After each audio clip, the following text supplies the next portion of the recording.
Sports Radio 100.9 The Mitt. It kicks off at 6 a.m. with Anthony Bellino on Spin on Sports. Rise and shine. From 9 to noon, don't miss Michigan's newest sports show, The Ben Bosscher Show. Hey, remember that. At noon, you get America's smartest sports takes, The Herd with Colin Cowherd. I want Shador to play. And at 3, the one and only Bill Simonson and The Huge Show. This is where real fans stay locked in. 100.9 The Mitt. They tell us we're more connected these days. We have cell phones, email, text messaging, yet we've never felt more disconnected from the people we care about the most. We need a place that's all about bringing us together. Say hello to the Great Lakes Bay region, where towns like Saginaw, Midland, Bay City, Birch Run, Chesaning, and Frankenmuth help us leave behind the overscheduled world we live in and visit a place we haven't seen in a while. One where the people make us feel right at home. And we remember just how bright our kids' eyes get, peeking through a riverboat railing, just to catch a glimpse of the wildlife. So let's go fishing, bird watching. Let's blow the suds off a local tap, take a tall ship dinner cruise at sunset, or stop by a festival just because the name made us smile. Right here in the Great Lakes Bay region, where reconnecting with what really matters is pure Michigan. Your trip begins at michigan.org. High school sports don't just happen. There's a ton of work that goes into every single athletic event. And we have our school's athletic director to thank for a lot of it. Thank you. For scheduling officials, so I can always play the game I love. For ordering quality athletic equipment, so I can stay safe on the field. For mentoring my coaches, so they can be the best role models for me. For coordinating transportation, so I can get focused for the big game. For helping us develop character and learn lessons that will benefit us for the rest of our lives. Thank you to our AD for always creating a positive experience for us. We'll never forget it. From all of us at the NIAAA, thank you to every athletic administrator in Michigan for all you do to enrich the lives of your students. It does not go unnoticed. This message presented by the NIAAA, the National Interscholastic Athletic Administrators Association. From the Blazy Electric Studios, this is Sports Radio 100.9 The Mitt, WLUN, Pinconning, Bay City, Saginaw, Midland. Michigan sports aren't just a game, they're a way of life. And now we've got a show dedicated to die-hard sports fans like you. Hosted by a guy who's borderline obsessed with the wins and losses of all your favorite teams. He's crazy. Every weekday morning from 9 to noon, Ben Bosscher brings you the talk that matters. The teams, the stories, and the players you care about most. This is the Ben Bosscher Show, built by Bresky Siding and Building Repair. Remember that.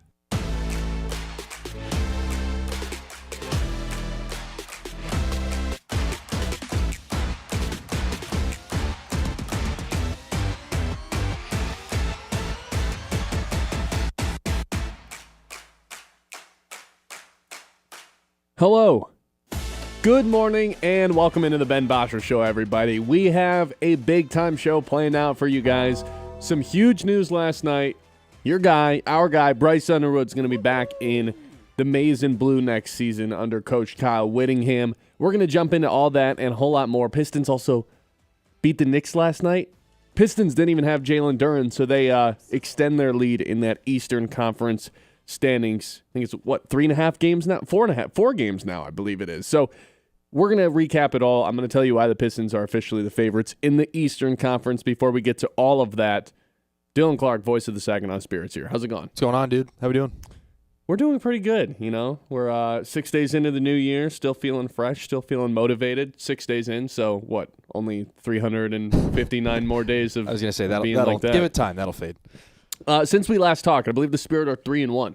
Yeah. Nice little run that you guys have been on. Great start to the new year. In all seriousness, I think there's an old saying, rest is a weapon, and I think that's done wonders here. Coming out of the holiday break, winners of 4 out of 5, and it was a busy stretch too. Like, you look at the calendar and okay, you come out of the holiday break, you got to get on the road, go play the Sioux. So we had probably the shortest break out of anybody in the league because we were playing on the last day possible before the mandatory break, and we were playing on the first day possible after it was done.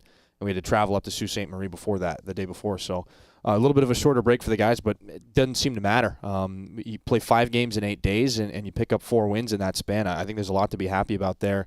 I mean, that game in Windsor on New Year's Eve was just kind of a bit of a write-off. You get shut out, not much you can do. That was a really good Windsor team. You come out a little bit flat, but all these other games, power play has been effective. First game with multiple power play goals since the tail end of November.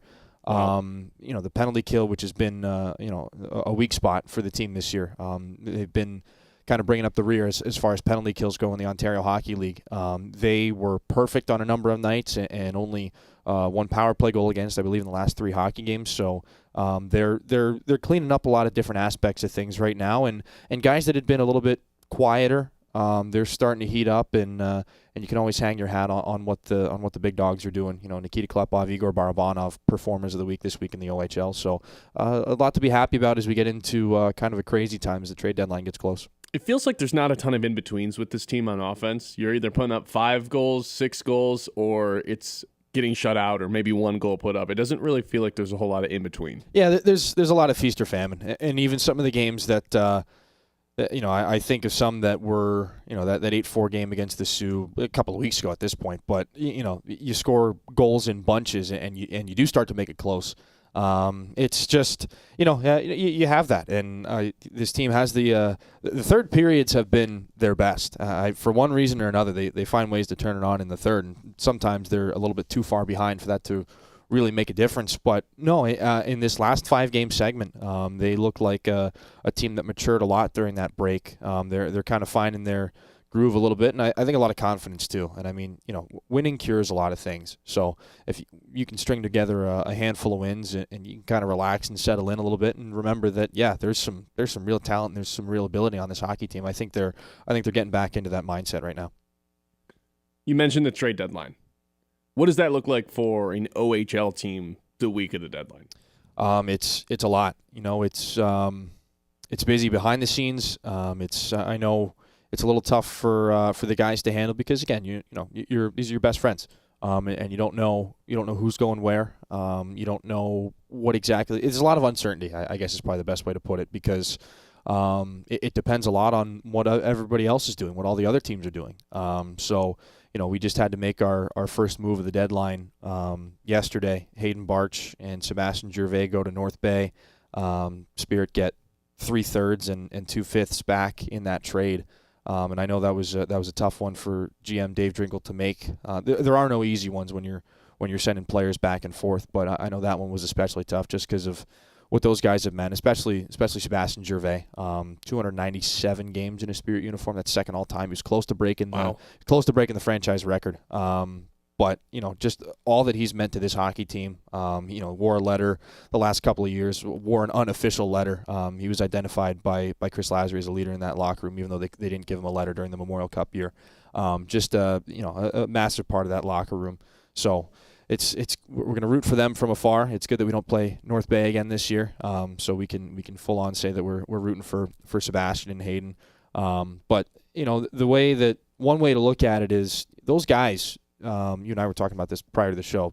They picked Gervais in the 12th round of his OHL draft year. Hayden Barch was a 13th round pick. There's 15 rounds in the draft. When you get down to that level, you're not entirely sure what you're getting. You're kind of hoping for something to happen, and the players that those guys turned out to be. Really, really a testament to, I think, what the scouting staff had done in Saginaw and the talent that they've been able to identify, for what Chris Lazary and his staff had done to really mold those guys into really top-notch OHL players. And then, at the end of it, you turn a 12th and a 13th into 3/3 and 2/5, and Sebastian Gervais helps you win a Memorial Cup along the way. I'd say that's a pretty tidy bit of work that took 4 or 5 years to come together and really play itself out. Should Spirit fans be expecting more moves by, you said the deadline was Friday? Yeah. The overage player deadline is noon on January 8th. The regular everybody else deadline is noon on January the 9th. So that's this Friday. I don't know for sure. There's always the possibility. Like I said, there are so many deals that come together and then just kind of don't they don't go all the way through for one reason or another at the last second. So we're sitting here on Tuesday. There's still a handful of days left. We got 3 days. A lot can happen in 3 days. A lot can change. So everybody's on their toes, I think, is probably the best way to put it. Couple games here coming up. You guys have one on Thursday right before the deadline against Kingston. That one's at home, and then you are just down the road at Flint on Friday. Yeah, and we're back home on Saturday as well against the Windsor Spitfires. So again, you like to have all It's a lot of hockey. Yeah, you like to have all your trading business kind of buttoned up and finished before you're playing games. But if it comes down to it, there might be whatever as we move into Thursday. Excited to be back at home and get to see Kingston for the first time this year. We've had some great battles with Windsor as well, and Flint's loading up as well. And for one reason or another, they've kind of had the Spirit's number this year. So good opportunity to kind of mix that up and change that as we get into another busy weekend of hockey, another busy weekend away from the rink too, or a busy week away from the rink. We had our food drive on Saturday. We're going to be doing the food distribution on Wednesday at the Dow Event Center. That'll start at 10 o'clock tomorrow morning. So kind of the drive-through setup as well. We collected 9,000 pounds of food on Saturday, which I thought was awesome. So 9,000 pounds? 9,000 pounds of food for this. How does that even get, transported? 9,000? Lots of boxes. Because we were so busy yesterday putting the stuff together for the trades, me, our social media director, Emma Miller, we were working a lot behind the scenes. The food was being counted and moved elsewhere. We were going to help our director. Oh, so you just happen to not have to move any boxes. Oh, okay. We see how it is, Dillon. Well, it wasn't on my list of responsibilities, but our director of sales and marketing, Gunnar Bouvet, I told him, I was like, yeah, I could probably help you out. And then, things had to change a little bit. So sorry, Gunnar. But he did a lot of work behind the scenes with some of the folks at Corteva. And we're working with a lot of the local food banks, Midlands Open Door, Hidden Harvest. A lot of different people are going to come together to help us on Wednesday with this food distribution. So we'll see if I am available tomorrow, if my schedule Dylan's allows. going to magically disappear again tomorrow. I said, you never want to be that guy. Coming on the show again tomorrow. You never want to. Yeah. Oh, I forgot I had this. No, you never want to be that guy. It's like, yeah, sure, I'll help. Ooh, I'm busy now. Sorry, but. No, it's again, it's a credit to Spirit fans. When they show up to do something for the community, they show up in a big way, and I would consider 9,000 pounds of food in a big way. And then Thursday, 989 Connect Night. Tell me a little bit about that. Yeah, so we'll be wearing the specialty warm-up jerseys again. We'll be hosting some of the local youth sports folks and recognizing them inside the building. Always want to hit on that local element of it, that community touch for the 989 Connect Night. So we're excited to be doing that, and good hockey as well against the Kingston Frontenacs. Former Spirit defenseman Will Bishop makes his return to the Dow Event Center. Always good to see Will. Well, you guys have a bunch of games coming up here. Like you said, game on Saturday night as well. Where can people get tickets for this? SaginawSpirit.com. And, of course, we gotta do our weekly shout-out to Michael Meese and Zane Perek, bronze medalists with Team Canada at the World Juniors. There we go. This was going to be the week I don't ask you, hey, are they going to be back on the Spirit? But now I feel like we're here anyway. So we're here anyway. I truly don't know. We've got 3 days to figure it out. I think, you saw what they did at World Juniors. They put up quite a bit of points. Zane set a record for a Canadian defenseman at the World Juniors for points. Wow. So what that means, I don't know. We'll find out in the next handful of days. Neither are going to be on the Olympic team, correct? No, they did not. They're not on the Olympic roster. Okay. Couple of years next time. Yeah, next time on it. You know what? 4 years from now, 2030. I would not be shocked at all. All right, there you go. One more time. Where can the people get tickets? SaginawSpirit.com. There you go. Dillon Clark, voice of the Spirit. You guys can catch him during the games. We got a bunch coming up this week. All right, Bryce Underwood is back with the Maize and Blue. Let's talk about it when we come back. This is the Ben Bosscher Show, live here on 100.9 The Mitt. 9 o'clock hour, as always, is brought to you by our friends over at Iron Stack Technology. They help businesses solve real technology problems securely, efficiently, and without the headaches. When your IT is working the way it should, everything else gets a heck of a lot easier. Iron Stack Technology, solution-driven, mission-focused. Find them online at ironstacktechnology.com. The Ben Bosscher Show, built by Bresky Siding and Building Repair on 100.9 The Mitt. Winning takes preparation, focus, and the right game plan. At Iron Stack Technology, we bring that same approach to IT. helping businesses stay secure, efficient, and ready for what's next. From cybersecurity to managed IT support, IronStack builds solutions that let you stay focused on your mission, not your technology. IronStack Technology. Solution-driven, mission-focused. Learn more at ironstacktechnology.com. At Tommy's Express, you can get your car clean, shiny and dry in just minutes. Our state-of-the-art eco-friendly wash delivers a spotless finish every time. With the Tommy Club app, enjoy unlimited washes or paper wash. Skip the line with license plate recognition and manage everything right from your phone. Fast, clean, and simple. Visit Tommy's Express today and see the difference. Text CLEAN CAR to 86697 for a free works wash. Offer valid for new guests only. By participating, you consent to receive promotional information text from Tommy's Express. Message and data rates may apply. Message frequency varies. This winter, the hottest action in Midland isn't on a screen. It's on the court at the Dow Tennis Classic, February 15th through the 22nd. The lights, the speed, the perfect hush just before a match-winning shot. It's all back, and it's more electrifying than ever. Come watch world-class athletes battle for every point, every set, every moment, right here in your own backyard. It's fast, it's fierce, and it is unforgettable. Tickets are on sale now. Visit DowTennisClassic.com. Be there February 15th to the 22nd for the Dow Tennis Classic. Transform your outdoor space with Maple Hill Nursery. Whether you're a gardening enthusiast or just looking to relax in style, they have everything you need. From premium polywood furniture that never needs painting to top-quality plants and trees, Maple Hill Nursery has it all. Plus, they offer free setup and delivery on in-stock barbecue grills. Visit them today just north of Midland Mall or check out their website for pro tips and expert advice. Maple Hill Nursery, making your yard the place to be. He got him! That's 3 of them! The Great Lakes Bay Region's home for Spartans basketball. MSU's got the second of a 3-game home stretch. On Thursday, it's the Northwestern Wildcats trekking to the Breslin Center. Coverage starts at 6:30, presented by Weiss Equipment. Every MSU game all season long. It's so fun to hear people chatting. Right here on Sports Radio 100.9. The Mitt. The Mitt. We're in your town, your school, your huddle. 100.9 The Mitt is here for sports fans in the Great Lakes Bay region. From the hardwoods of Saginaw to Midland's Friday Night Lights. From the streets of Bay City to Freeland, Frankenmuth, and Hemlock. We roll through Beaverton, Auburn, Pinconning, Essexville, and Shepherd. All the way to Gladwin, Birch Run, Coleman, and Bridgeport. This is your sports station. High school, college, NFL, the Looms. It's all right here. 100.9 The Mitt, Mid-Michigan sports leader. The Ben Bosscher Show, built by Bresky Siding and Building Repair on 100.9 The Mitt.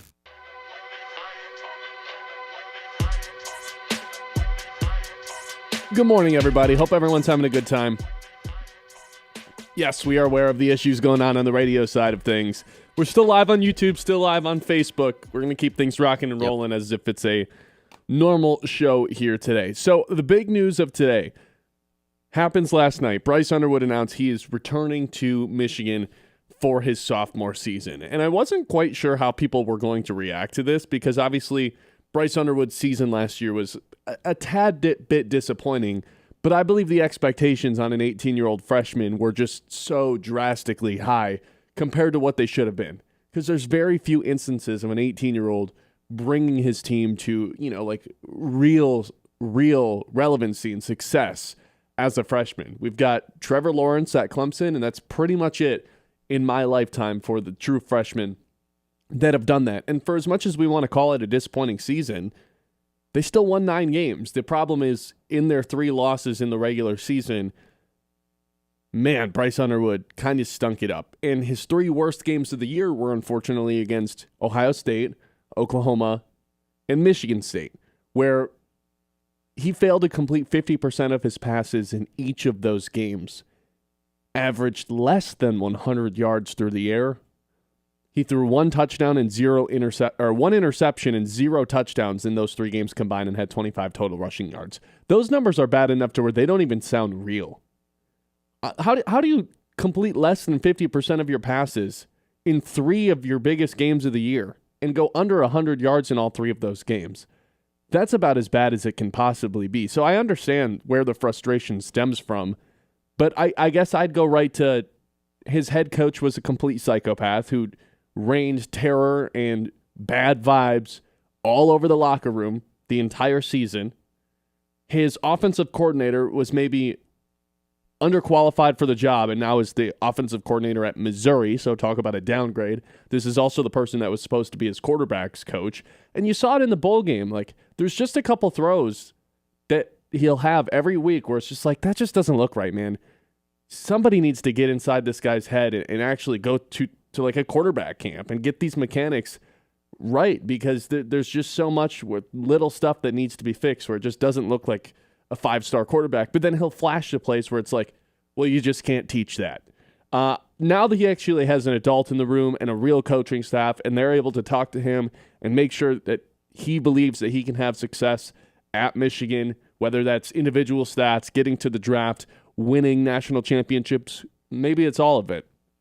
I think Michigan fans should be absolutely thrilled that this guy is back. And now that he is back, I think it's officially on. Year one, Kyle Whittingham, I think the expectation should be to get into the playoffs. Because, yes, you had 9 wins this year. You were 1 win away. Odds are that playoff field is expanding to 14 teams. So 9 or 10 wins next season probably gets you in. The schedule obviously looks pretty daunting right now with Oklahoma, Indiana, Iowa, Penn State, Oregon, Ohio State, those last 2 on the road. Yes, it's a much tougher schedule than it was last year, but you also have a real coaching staff. It's an upgrade there no matter what. Nothing's going to be worse than what Sharon Moore was. And you actually have real coaches around Bryce Underwood now. The other thing is, last year, within a week of signing Bryce Underwood, of him flipping from LSU to Michigan, you ended up landing 7 additional 4- and 5-star players out of high school. I don't think I have any reason to believe that that's not going to happen in the portal now. Now, Michigan hasn't, as of right now, landed anybody into the portal, but man, I'd be pretty shocked if they didn't start landing some of these guys. Like, okay, Bryce is here, I want to come play with Bryce. And yet last year was more of the lore of Bryce, you know? He was a perfect prospect. And now that he's put some stuff on tape, we know he's not necessarily this perfect player. I still think from a player standpoint, that's a guy you want to go play with and attach yourself with. If you're a receiver, if you're a lineman, they've got something good going out here, why not hop on? I think this marks the official, hey, we can have big expectations for Kyle Whittingham in year number 1. He started 1 for 1 from the field. This was always goal number 1. Retain Bryce Underwood, check and check. Yeah, that's what I was going to say. I mean, you have to be happy if you're a Michigan fan. At least, obviously, you're happy in the fact that Bryce Underwood is coming back. Now, I've seen a collection of Michigan fans be like, oh, well, if he leaves, he leaves. Let him leave, whatever. I think that's just a little bit insane of talk. Being petty after what happened this season. Sure, whatever. But I think the big thing is that, one, Bryce Underwood is coming back, but it's the fact that Kyle Whittingham was able to get him back so soon. You know, there was all this – you see all these different quarterbacks enter the transfer portal and just players in general nowadays in college football that you can't really rule anybody out.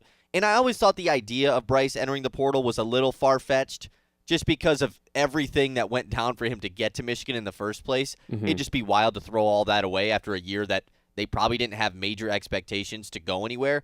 But with everything that happened with Michigan this offseason, you never know, you know? And so it's a great job from Kyle Whittingham and his new staff to come in here and not reestablish, but first off establish that relationship with Bryce Underwood. And so, yeah, I think that the expectations always in year 2 and 3 for Bryce Underwood were to get back to the playoff, be one of the best teams in the Big Ten. Now, we all thought that wasn't going to be with a brand new head coach, but I don't think the expectations change.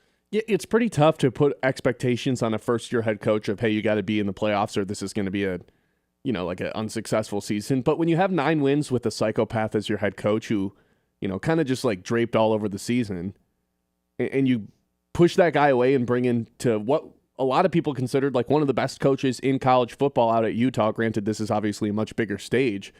The coaching staff, I mean, it's an upgrade tenfold. You know what I mean? So I don't have any reason to think that this isn't going to be a much more highly functioning team, a team that has a lot more adults in the room, a team that, you can look at and take a lot more seriously. That's actually focused on football? Yeah, that's going to be a lot more prepared for these situations. Yeah. Like, whether or not they have the same amount of talent, put that aside for a second, they're going to be more well-run. Like, this is actually going to feel like a big-time college football program again because you've got a guy who's experienced in doing it in Kyle Whittingham. bringing over an offensive coordinator who's highly respected, who's had a quarterback's coach attached to him for the last 3 years and last 3 stops. And guess what? Here's the crazy part. The OC and the quarterback's coach were actually both former quarterbacks, unlike Chip Lindsey, who was the quarterback's coach and the OC, but once upon a time in his playing days was a wide receiver. I think there's a reason we didn't see the best of Bryce Underwood as a freshman. His coaching staff was awful. Awful. Now they bring in real guys, competent coaches. I think we see this enormous leap in Bryce Underwood. Not to pencil him in as a Heisman candidate or anything like that. That's probably even a year further. Yeah, but he's gotten a full year under his belt. As far as having to go through the woes of a freshman quarterback, he experienced it all. He had the weird coach. He had the people that were holding him back. I wish he was just weird. Now, obviously, you're right. Obviously, it's not like Bryce Underwood was awesome, but like you said, every time he showed a flash of what is that throw? What is he doing? Why is he throwing it 100 miles an hour? What is that decision? Every time he did one of those, he had a play where it was whoa, that's an awesome play. What a nice play there from Bryce. And so I think that now that he's gotten a full year under his belt, you can expect we can actually put the big-time realistic expectations on Bryce Underwood. There was never these you could have hoped that the $10 or $12 million tag, whatever it is, I always forget. I think it was 12. You could have assumed that tag was he needs to be good right away. Sure, if you feel that way, that's fine. But at the end of the day, he was a true freshman quarterback. Now that he's gotten a full year of starting every game under his belt and being with a good team and now has a coach that you feel better about, next year is the time that we apply the really high-pressure expectations on him, I think. So now I think it's officially, hey, we're in playoffs or bust mode. I think last year, there was obviously some Michigan fans that, hey, a couple things have to go right and we're going to be in the playoffs, and those were fair expectations because at the end of the day, they were one win away from getting into the playoffs. For as bad as a season as it is going to go down as, one win away from being in the playoffs, And now you're going into a season, like I said, much harder schedule. But in year 2 of Bryce Underwood, an upgrade at coaching staff across the board, I think, and an expanded playoff field, maybe most importantly, I think it's totally fair to say, you know what? I don't care that it's a brand new head coach. We should expect to be in the playoffs next year. Right, even with the tough schedule, though, huh? The schedule is insane, man. Schedule's insane next year. To Indiana, have to play Indiana, Oregon, Ohio State, and then those last 2 being on the road, and Oklahoma, which shouldn't be any pushover game. Who knows what Penn State's going to be under Matt Campbell? Who knows what UTEP's going to look like? Who knows what Pat Fitzgerald, Michigan State Spartans are going to look like? But good point with Penn State, though. We can't just chalk them up to be bad again. I doubt that's going to happen. They're at least going to be solid. They're going to be better than they were last year. Yeah, I mean you have 4 really tough Big Ten games this season. Luckily, the Penn State game's at home for Michigan, right, and the Indiana one. But man, Indiana might not matter. Nick Marsh about to go crazy. Having to go on the road to Oregon, though, those are the tough ones when you got to go out to the West Coast, because we saw that happen this year with USC, and that was maybe the least prepared they've looked all season long. Right. But in hindsight, all these games where they were unprepared, it kind of just adds up, and I have a hard time thinking that Kyle Whittingham is ever going to be in a situation where the team's not prepared, there's a distraction going on, it's not his full focus. I mean, the fact that they won 9 games last year is almost looking back at that, it's almost a miracle, right? They won 9 games with Sharon Moore. Yeah. Yeah. And now they've got a guy who's actually focused. I saw a real stat, I saw it on Twitter, so I had to go confirm it myself. Kyle Whittingham follows 3 women on Instagram, his wife and his 2 children. And that's it. No other women. Already off to a better start than Sharon Moore. Yeah. He's not. Wow. He's 66 years old. He doesn't have any cousins. No, he's staying focused. No other female family members to follow. That's crazy. Yep. And Sharon Moore's out here, hundreds of OnlyFans models. It's only people he follows. Yeah. Just there were signs. The fact that we didn't see it, there were signs. All right. So here's my question to the Michigan fans: are you ready to put the big time expectations on Bryce Underwood and Kyle Whittingham in year number 1 for the coach and year number 2 for the quarterback? And I have a feeling I know what the Michigan fans are going to say, but I just want to hear it from them myself. 989-837-6125. We'll hit some Mitt messages and get to the news when we come back. This is the Ben Bosscher Show, live here on 100.9 The Mitt. The Ben Bosscher Show, built by Bresky Siding and Building Repair on 100.9 The Mitt. It is the Scholar Athlete of the Month, proudly presented by Fisher Companies here on Sports Radio 100.9 The Mitt. This month's recipient is Anyela Eichelberger from Saginaw United. With a 3.99 GPA, Anyela is a two-sport athlete in volleyball and tennis. She serves as a youth ambassador, a stand-up student, and her art is award-winning. You have art good enough, the teacher will enter your pieces into the show. I did not even know mine was entered into the show. And I actually won 2 awards for the 2 pieces that were entered. The medium I used was color pencil, and it was like a geometric sort of shape, and then the other one was like dot art. Anyela has been dual enrolled at Delta College in her senior year. To hear the full interview and nominate a local athlete for our scholarship program, visit 1009themitt.com.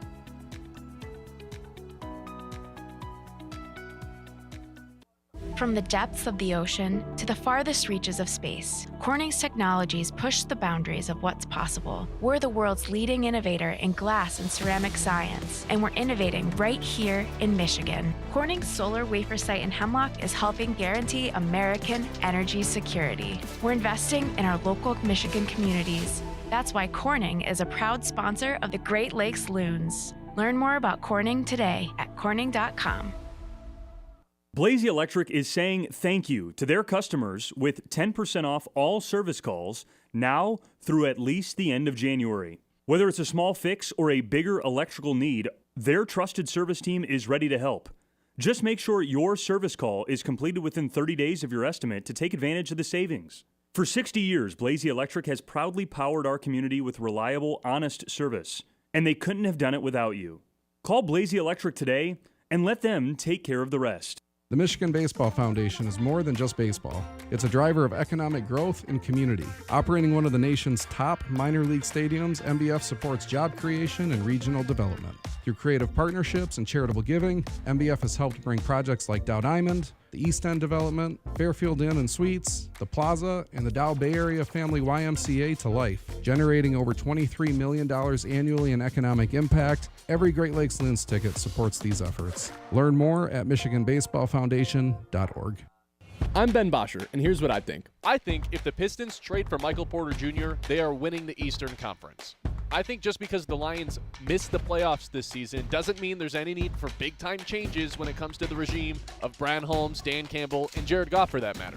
I think every time we see this Michigan basketball team take the floor, we are witnessing one piece of what could be a historic season. And I think if you agree or disagree with anything I just said, you should listen to The Ben Bosscher Show, weekdays from 9 to noon.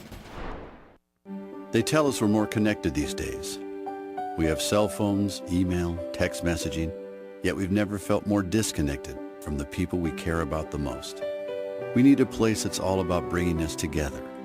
Say hello to the Great Lakes Bay region, where towns like Saginaw, Midland, Bay City, Birch Run, Chesaning, and Frankenmuth help us leave behind the overscheduled world we live in and visit a place we haven't seen in a while. One where the people make us feel right at home.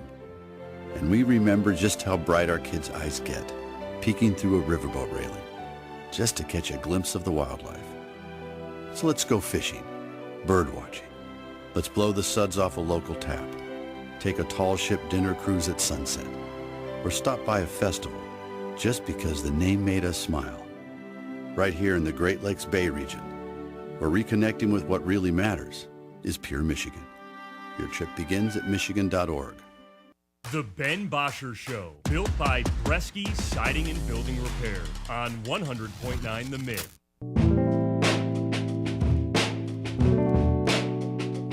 All right, now that Bryce Underwood is back, is it officially time to put the expectations on Michigan to be in the playoffs? Will you be disappointed if they're not there under year one of Kyle Whittingham? I think that's a fair expectation now. And, you know, Michigan has the privilege and, you know, sometimes you can consider it the opposite, that there's just a higher expectation on this program compared to most. And usually when you step into a program as a first-year head coach, I mean, how many programs is it realistic? Like, yeah, you got to make the playoffs in year number one. Not a lot. You saw it with Kalen DeBoer in Alabama, and now you're seeing it here with Michigan and Kyle Whittingham, who's coming over from Utah. So, look, it's Michigan.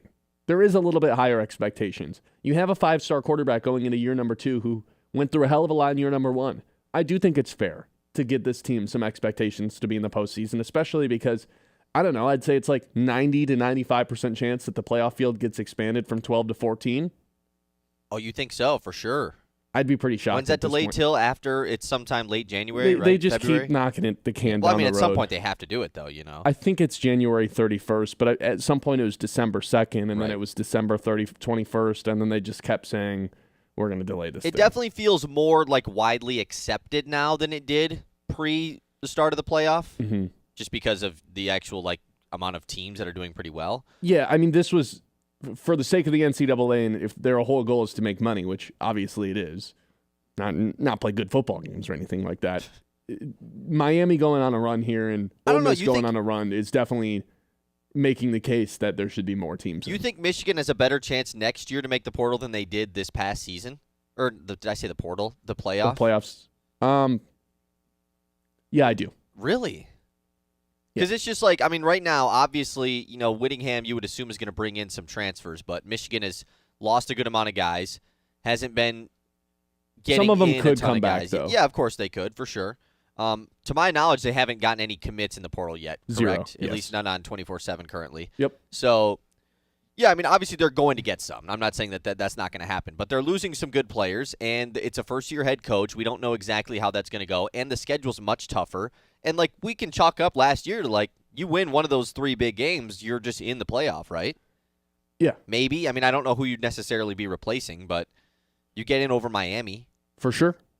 Who's going on a run right now. But the team's probably going to be better next season. So, I mean, you would hope the team's going to be better at least. I think the biggest thing for me is just simply addition by subtraction, getting rid of Sharon Moore and bringing in what's been one of the most well-established coaching staffs in the country the last couple of years. Extremely high floor as well. Yeah. Extremely high floor. And, you know, I did the take last week of like, yeah, this is a much bigger stage than Kyle Whittingham and all these coordinators are used to. Like, the Big Ten is just kind of a different animal compared to what they've been coaching in over the past. Yeah, the Pac-12 and then a couple years in the Big 12. Like, yeah, it's just a different animal. But at the same time, like, this is one of the most experienced coaches in college football, one of the most respected coaches in college football. He, at the very least, knows what he's doing and is going to, you know, run these practices and run the Michigan football, you know, team like an adult. And I think that, like, that can't be overstated in how big of a difference that's going to be. Yeah, I mean, a functioning coaching staff. I agree.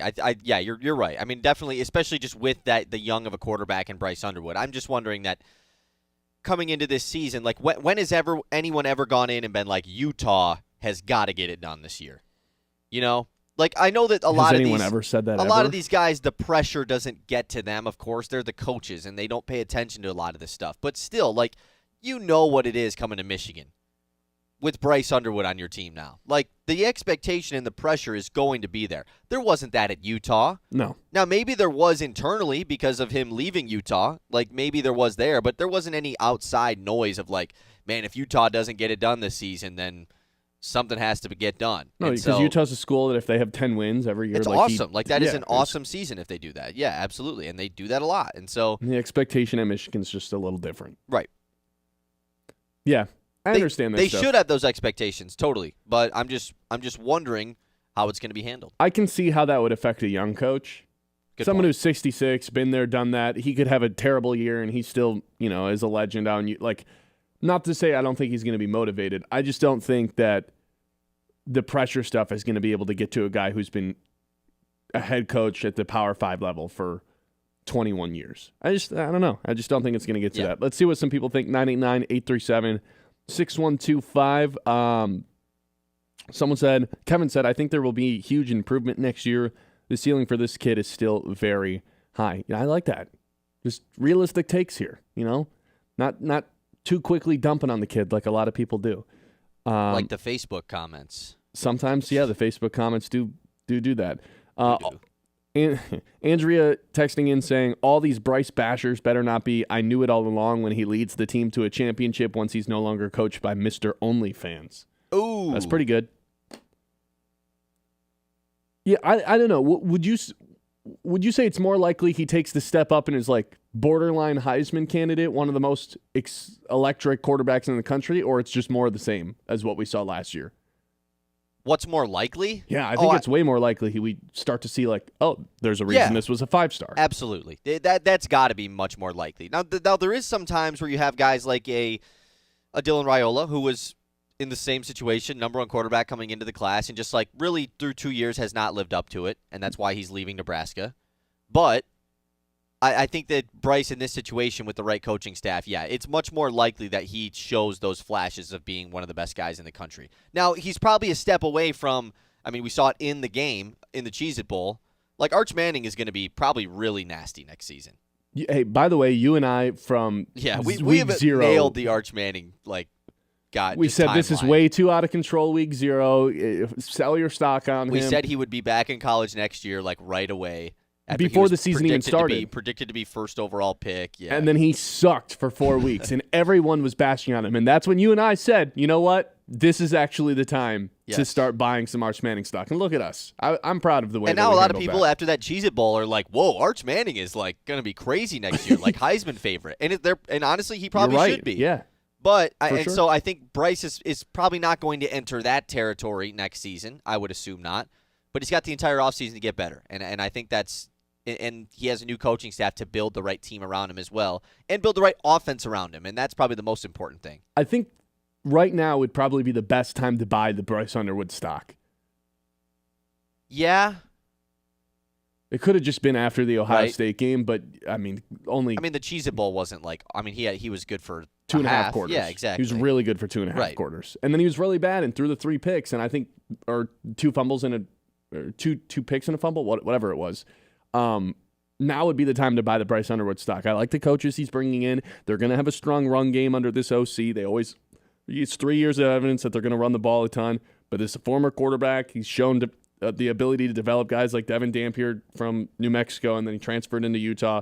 I like what I'm seeing from this guy. And I think it's pretty likely that Bryce takes a step forward next season, now that he doesn't, like that texter said, have Mr. OnlyFans coaching him. I can't wait for the Now They Tell Us story with Bryce Underwood, where he was like I can just envision him 3 years from now being like, maybe he never says it on the record, but you give Bryce Underwood a glass of wine a couple of years from now when he's of the age, and you get some truth serum in him. He's just like, yeah, like I knew I played bad, but that was just kind of it. After Saturday, no one would tell me anything. Didn't have any coaches. Didn't watch film. No one critiqued me. I was just by myself. You're just talking about like playing under Sharon Moore? And the entire coaching staff, yeah. Right. He had no support. He had no help. Now they actually have guys to come in and help him. 2 different, a quarterback coach and an OC, both of which played quarterback. He didn't have any of those things. It's just wild that we live in a time now that like it's big breaking news that a true freshman quarterback is coming back to his team. It's just it's weird. And the reaction is nobody wanted him. At least we didn't hear that he's reached an extension with Michigan because that term to me is just the most absurd. Rob did text in and say, plans to say he was never going anywhere. Nobody wanted him. I don't think that's fair to say nobody wanted him because anyone would have taken him for free. I think it is fair to say I don't think anyone would have paid him more than he's already being paid. Yeah, totally. Because I doubt anyone's giving him the $4 million a year. I don't know what these top quarterbacks in the portal are getting, but they're probably not getting the same amount as like Bryce got to come to Michigan. I mean, that's just absurd. I really wish these contracts were public, just for the sake of content. Right. But they kind of keep all this stuff I kind on of their understand why they're not, but obviously in professional sports, everything is public. Yeah. Now, this is not a professional sport, but it's it's being treated like one, so I don't necessarily know the solve to that. 989-837-6125. This is the Ben Bosscher Show live here on 100.9 The Mitt. As always, the show is brought to you by our friends over at Bresky Siding and Building Repair. Protect your home with Bresky Siding and Building Repair, the experts who do the job right the first time. Whether you have a leaky roof, storm damage, maybe the siding's looking a little tired, Bresky's got you covered. Locally owned, trusted, and dedicated to keeping Midland area homes safe and looking sharp. Quality materials, skilled craftsmanship, and service that puts your family first. Don't wait for the next storm. Call Bresky Siding and Building Repair today and keep your home strong for years to come. The Ben Bosscher Show, built by Bresky Siding and Building Repair on 100.9 The Mitt. Mirror on the wall, whose house is the nicest on the block of them all? Not yours. What do you mean? Your siding is faded, your gutters are falling off, and you have shingles missing. I suggest you call Bresky Siding and Building Repair. I'm going to call Bresky Siding and Building Repair right now. Mirror on the wall, now whose house is the nicest of them all? Yours is, kind sir. Yours is. Call me, Derek Bresky, at Bresky Siding and Building Repair today. Tired of floors that snore? Walls that whisper, meh. Premier Tile in Midland is here to spice things up one tile at a time. They've got backsplash that'll make your pasta jealous. What? Shower walls that'll actually sing in the morning.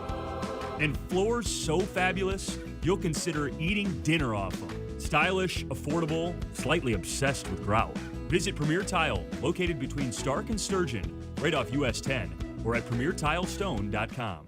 Need a unique, versatile space for your next event? From the moment you arrive at Dow Diamond, it's easy to see how it's more than just a baseball stadium.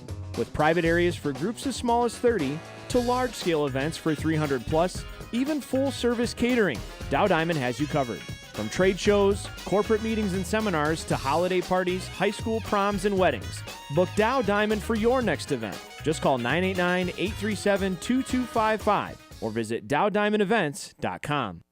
I'm Ben Bosscher, and here's what I think. I think if the Pistons trade for Michael Porter Jr., they are winning the Eastern Conference. I think just because the Lions missed the playoffs this season doesn't mean there's any need for big-time changes when it comes to the regime of Bran Holmes, Dan Campbell, and Jared Goff for that matter. I think every time we see this Michigan basketball team take the floor, we are witnessing one piece of what could be a historic season. And I think if you agree or disagree with anything I just said, you should listen to The Ben Bosscher Show, weekdays from 9 to noon. From Midland to Bay City, Saginaw to Sanford, from Frankenmuth, Freeland, and Hemlock to Auburn, Essexville, and Pinconning, 100.9 The Mitt is the heartbeat of the Great Lakes Bay region, and proud of it. We're your home for local sports, local stories, and local pride. Whether you're in Birch Run, Beaverton, Gladwin, Chesaning, or Coleman, football, basketball, hockey, Spartans, NFL, Loons, all right here. 100.9 The Mitt, Mid-Michigan's sports leader. Hey, I'm Ben Bosscher. And I'm Kyle Sandel. And the two of us are live every weekday on 100.9 The Mitt at 9 a.m. until noon, giving you opinions on the teams that you care about the most. The Lions, Tigers, Red Wings, Pistons, those teams. And a whole lot more. Whether we're breaking down a game from the night before, debating the biggest news from the day, or doing a draft or spread picks, we're always having fun. I mean, come on, it's our job to talk about sports. How could we not be having fun? So if the big games aren't enough for you, if you're a real diehard fan, this show is going to be perfect for you. You can count on us to be your morning sports outlet every day. The Ben Bosscher Show with Ben Bosscher and Kyle Sandel on 100.9 The Mitt. Let's pick out a good wine. Let's discover a new taste from a new place. Let's meet the people who handpick the grapes in places dedicated to the craft, in a land that only knows one way to grow things, rich and full. Welcome to Michigan, where the 4 seasons and 4 Great Lakes smile on the winemaker, where the quality of the wine is exceeded only by the warmth of the greeting waiting for us. And with more than 90 wineries, covering more than 13,000 acres, the harvest has never been better. So let's wander through lush vineyards, discover hidden treasures in vast cellars, and renew ourselves in comfortable tasting rooms. Let's all raise a glass. Let's gather our closest friends and become even closer. Because taking time to toast the beauty and bounty of life is pure Michigan. Your trip begins at michigan.org. The Ben Bosscher Show, built by Bresky Siding and Building Repair on 100.9 The Mitt.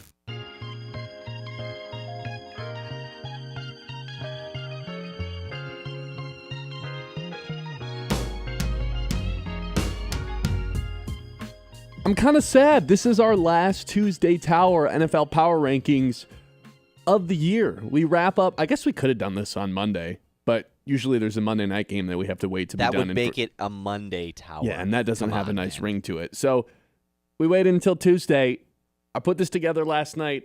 Welcome into our last edition of the Tuesday Tower here for the 2025 season. I guess we could. Wait, so why can't you do it next week? There's not going to be 10 teams.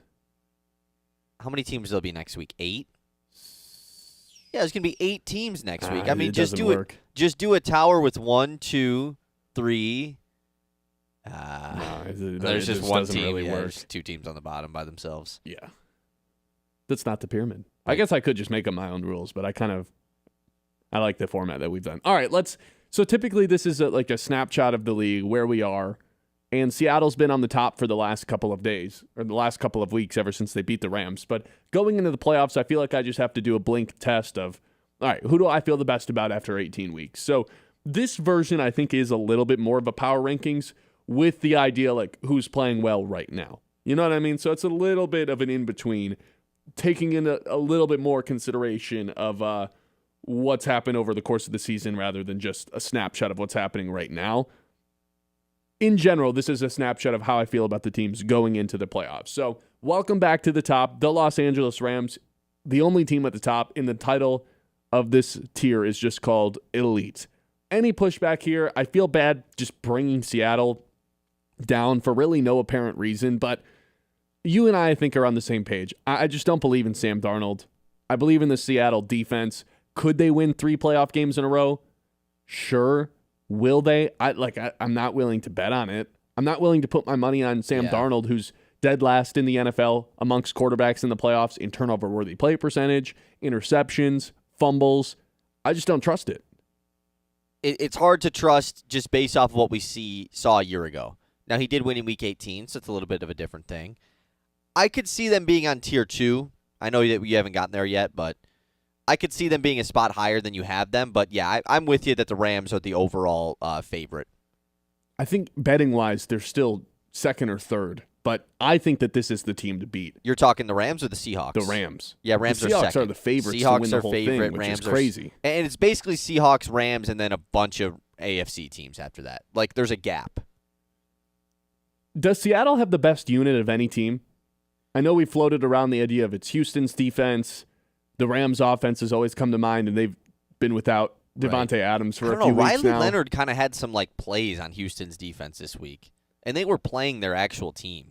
They were, but they weren't. They eventually pulled all their guys. Seattle's defense has come to play in all of their big games. I think that's the part that's the reason why you would trust them the most. I mean, the team that we were calling this offense that couldn't be stopped, this genius Kyle Shanahan thing, right? Coach glazing Brock Purdy, they shut them down on Saturday night.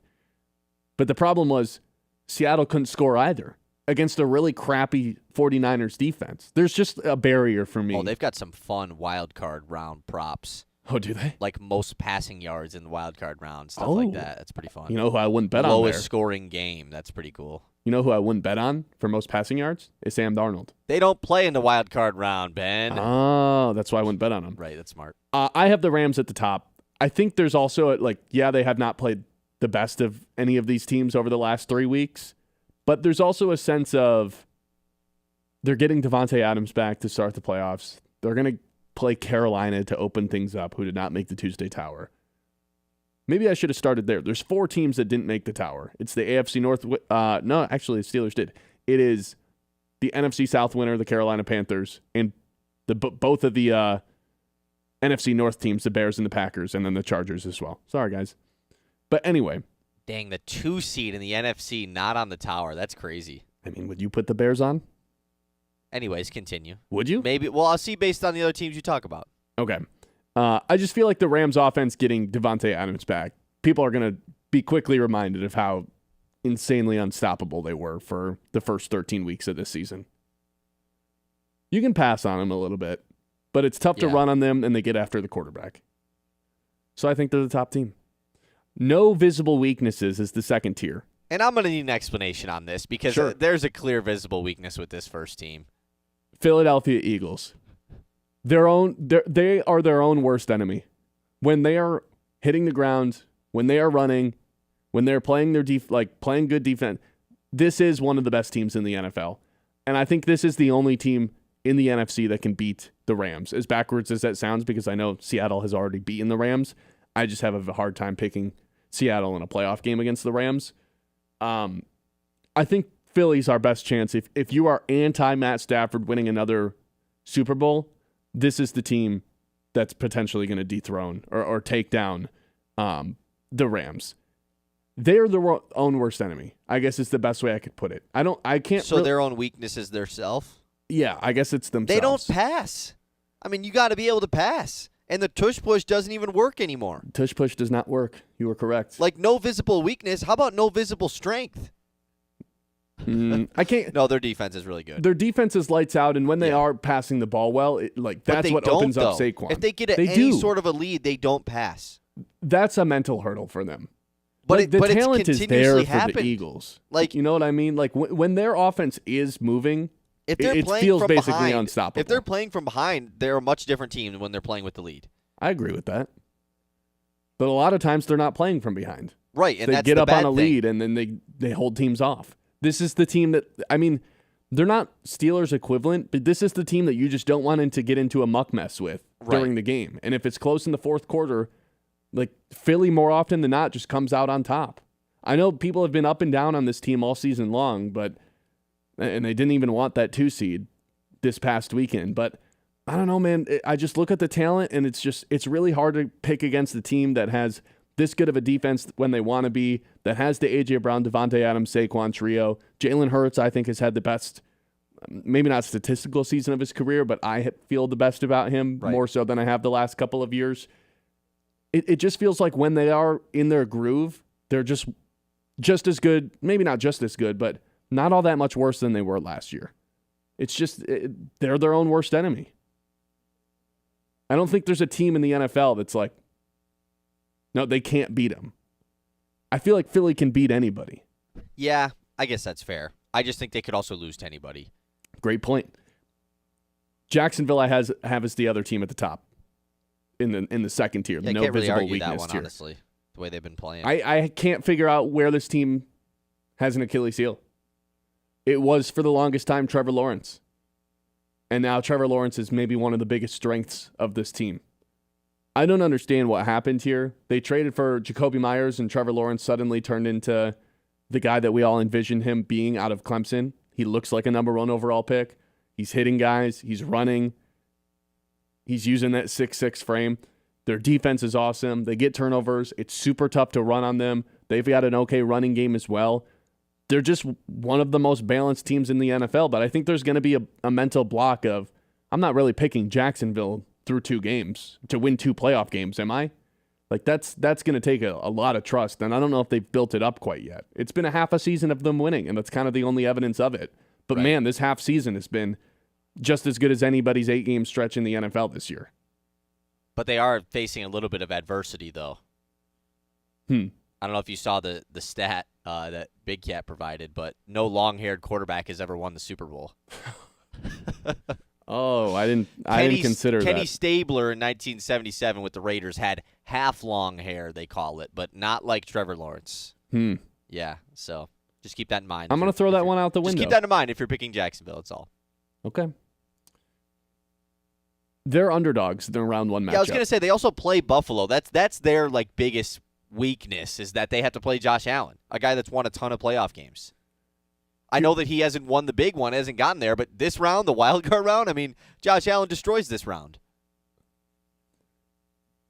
Are the Bills the number 1 team in the playoffs that are probably not as good as what Vegas indicates? Oh, totally. Not as good as what the public indicates?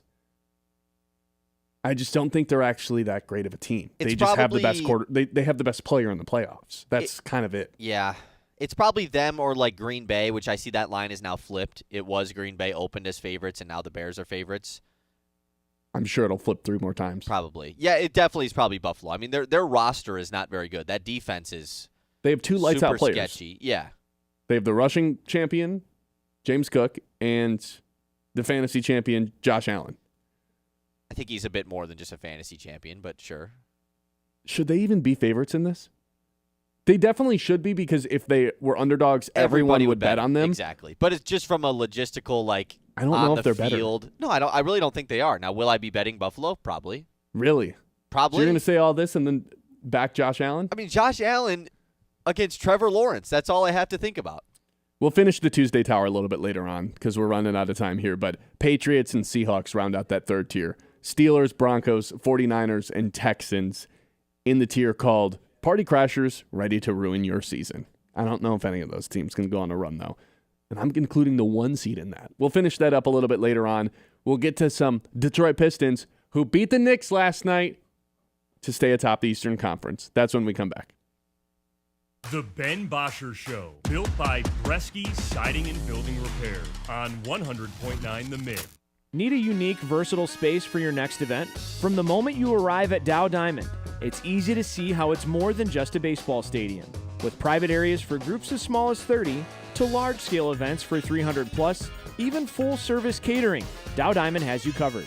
From trade shows, corporate meetings and seminars to holiday parties, high school proms, and weddings, book Dow Diamond for your next event. Just call 989-837-2255 or visit dowdiamondevents.com. He got him! That's 3 of them! The Great Lakes Bay Region's home for Spartans basketball. MSU's got the second of a 3-game home stretch. On Thursday, it's the Northwestern Wildcats trekking to the Breslin Center. Coverage starts at 6:30, presented by Weiss Equipment. Every MSU game all season long. It's so fun to hear people chatting. Right here on Sports Radio 100.9. The Mitt. The Mitt. We're in your town, your school, your huddle. 100.9 The Mitt is here for sports fans in the Great Lakes Bay region. From the hardwoods of Saginaw to Midland's Friday Night Lights. From the streets of Bay City to Freeland, Frankenmuth, and Hemlock. We roll through Beaverton, Auburn, Pinconning, Essexville, and Shepherd. All the way to Gladwin, Birch Run, Coleman, and Bridgeport. This is your sports station. High school, college, NFL, the Looms. It's all right here. 100.9 The Mitt, Mid-Michigan sports leader. From the hometown heroes to the college legends to the pros on Sunday, 100.9 The Mitt is your home for wall-to-wall play-by-play coverage. High school football, basketball, and hockey. Region champions for the first time in school history. Michigan State football and basketball. Touchdown, MSU! The NFL, Thursday, Sunday, and Monday night primetime games. And don't think we forgot about your hometown team. The Great Lakes Looms. That ball's over and out of here. 100.9 The Mitt. Bel Air Brown, Dragon's Milk, Mad Hatter, Purple Gang, and Huma Loopalicious. These are names that let the imagination run wild and let the taste buds take a stroll. Welcome to the craft beer craze in Michigan. Bolstered by the Great Lakes and nurtured by the glacier-rich soil, here awaits a brewer's paradise. With fresh hops growing tall in the old Mission Peninsula and fresh barley fields sweeping the mitten, Michigan ranks 5th in the nation in the number of breweries, microbreweries, and brew pubs. From Good Harbor Golden to Whitefish Bay Wheat, from Motown Lager all the way to Park Bench Porter, Michigan is serving up a frosty glass of perfection. Whether you want to take in a game with a two-hearted ale or just sit on a front porch sipping a Steelhead Red, let's tap into life at its fullest and treat ourselves to a taste that's pure Michigan. Your trip begins at Michigan.org.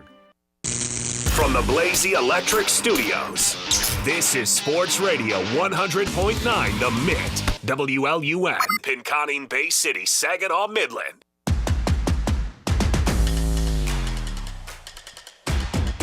Last night, it was supposed to be one of the biggest Pistons games of the year, and you could feel it in LCA right from the tip.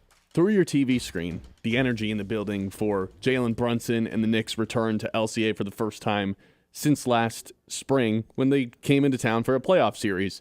This was a very highly anticipated matchup, and the Pistons walk in as the 1 seed. The Knicks cruise in as the 2 seed, and the Pistons win by a whopping 31 points. This thing was close for the first half. Pistons were up by 1 after the first quarter, up by 10 at halftime, and then the third quarter, they just opened up the floodgates and never looks back. I think I officially am ready to say the Pistons should be the team to beat in the Eastern Conference, and it should be viewed that way. Because it was hard to say, yeah, no, the Pistons are the superior team over the team that beat them in the Eastern Conference playoffs last season, over the team that's right behind them in the Eastern Conference standings. They bullied them so bad last night without their second-best player, Jalen Duren, on the field or on the floor that I don't know if there's really another way to look at this right now than, hey, the Pistons are kind of the team to beat in the Eastern Conference. Right. Also without their, veteran vibes leader, Tobias Harris, who truly, you can have your opinion on Tobias Harris's play. He has such a large impact on this group, though. Like that's very obvious. He's always the most high-energy guy every single night. And so you're without that guy. Obviously, you're without Duren. The Knicks are just missing Josh Hart, who's probably their 5th best guy. Like, that's basically the full Knicks team against a hindered Pistons squad. And it was straight dominance. Like, you could tell that they just wanted it more. And I know that that's super cliche to say. It was obvious, though. I mean, the amount of diving on the floor, the amount of just hustle plays they were making, they held the Knicks to 90 points. Like, there was a possession where 4 different Pistons were on the floor diving for a loose ball, and all the Knicks were kind of just looking around like, guys, it's the regular season. Like, chill out. And that's exactly why they lost by 31. Brunson's too busy complaining to the officials rather than just playing basketball. And, while he's doing that, the Pistons are scoring on the other end. So I look at, some of this stuff with the Pistons team stats. Number 2 in defensive rating in the NBA. Number 2 in opponent field goal percentage. Number 3 in steals. Number 1 in blocks. Only team to be top 5 in both categories. Other than Giannis and Wemby, I think Cade Cunningham has officially inserted himself as the best defensive all-star of the all-star, really? of that I didn't group. think you were going here with that. Okay. I mean, you have Wemby, you have Giannis. Those guys are 2 guys that will be, Giannis has won Defensive Player of the Year, and Wemby will eventually win one whenever he's healthy enough to do it. By all accounts, the best defender in the NBA. Of all the other all-stars, I don't know if there's a better defender than Cade Cunningham. The way he protects the rim in transition, the way that he can pick your pocket, the way that he can just kind of wall up, while he's also maybe asked more of any other all-star offensively, the fact that he's doing it on both ends, I don't know if there's an all-star that's got a better case as a better defender than Cade Cunningham, other than those 2 guys that I just named. And then they have 2 separate guys on their teams in Stu and Asar that are also going to be up for all defensive discussions by the end of the season. Right. If you believe defense wins championships, I got news for you. The Pistons can win a championship.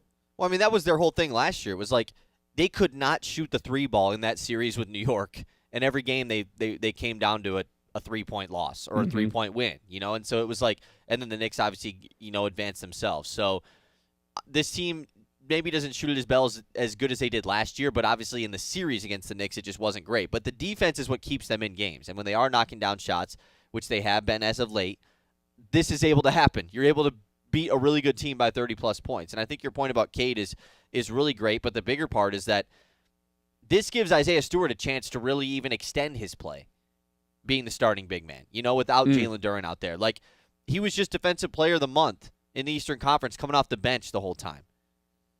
You saw on display last night, Isaiah Stewart is truly one of the league's best defenders. He just doesn't have quite the role to be an all-defensive guy, which he still isn't going to be just because he's not a starter. You don't see non-starters make the all-defensive team. I mean, if he can be one of the Defensive Player of the Month, I don't see why he can't be one of the defensive guys by the end of the season.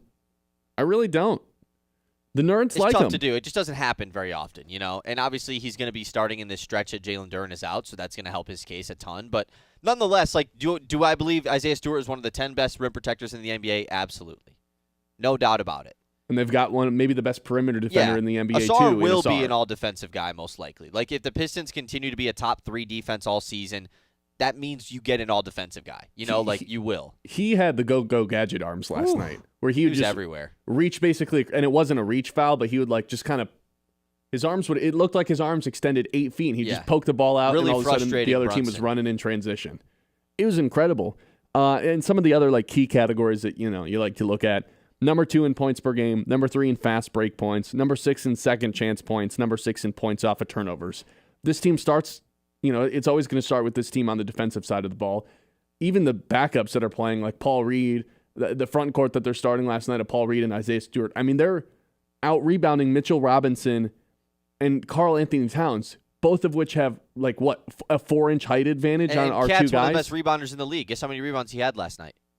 4? 1. One of the best rebounders in the league. And Mitchell Robinson's out there strictly to rebound. Yeah. That is his job.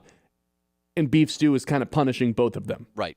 And making them hate their lives. The fun part of the game last night is the big plays that spark things that the Pistons do.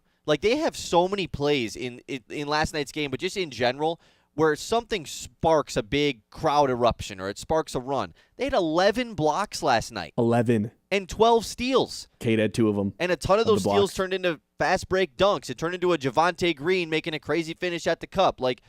so many times in a game that the Pistons are, maybe there's a stretch where we're not hitting the shot well, or they're struggling to score on offense. They have something that's sparked by defense that gets them going offensively, and that's what I love the most about this team. Yeah, Ron Holland just mugging someone and taking the ball away, throwing it up ahead in transition. And then he hits the three in the corner and just starts jumping around like crazy. Did you see that three? Yes. Like, that was so awesome. Or like Cade will have one of his like bad turnovers and just run back and swat someone at the rim. It feels like he does that once a game now. He's dunking way more often than he ever has. Is there a better chase down block person than Cade right now? Like, from a guard perspective, I don't think so. No, I mean it's starting to get on like Dwayne Wade, John Wall level. Yes, for real. Like, those guys are two of the best shot blocking guards in NBA history. Like, it's just a weird thing that they had that ability to do. Cade also has it because Cade's a little bigger than most of He's bigger than both those guys. Yeah, and he's officially launched into like true superstardom. He's been a star for the last couple, definitely last year. I guess beyond that is a little bit more debatable, but he's averaging over 25 and 9 assists right now. It's him and Jokic. Those are the only guys in the NBA that are averaging 25 points and 9 assists. Last year, guess what? Only 2 guys to average 25 and 9 were Cade and Jokic. In 2023, it was Luka and Jokic. Those are the only guys that are doing it at the volume that Cade and Jokic are doing, and Luka are top doing. Guys in the NBA, of course. You know, Cade's third right now in MVP voting, in MVP odds. Really? I mean, this is the number 1 seed in the Eastern Conference. Now, obviously, the Jokic injury plays into that. Sure, yeah, and the Wemby injury plays into it. But the only guys ahead of him right now are Luka and SGA. That is the competition that Cade is now. Like, those are his peers now. Yeah. He has become one of the best superstars in the NBA. Like, first-team All-NBA is just so in play for Cade. Well, 1,000%. Yeah. We can start having conversations, best Pistons since when, you know? If he makes a first-team All-NBA, like, he's suddenly in some pretty crazy historical conversations with the Detroit Pistons franchise. I know people like to kind of halt their foot at, Grant Hill. I don't know, man. I think if Cade ends up first-team All-NBA and the Pistons are the 1 seed, we might be able to go a little further back than Grant Hill. Right. I mean, Grant Hill was a first-teamer in the All-NBA for the Pistons once. Mm-hmm. Not a ton of playoff success. But made the All-NBA second team like 3 or 4 times, I think, on top of it. But, yeah, I mean, like, he's right. He's up there, man. The league's also a lot deeper now. Right. And Cade is still doing it at the very top. And I was thinking about it from this standpoint, really good, too. Of course. Is he going to be the best player in the Eastern Conference playoffs? Because there's a chance that Giannis is just straight up not in the playoffs this season. Or isn't in the East. Or not in the East. The Bucks are currently at the 11 seed. Yeah. And he's out.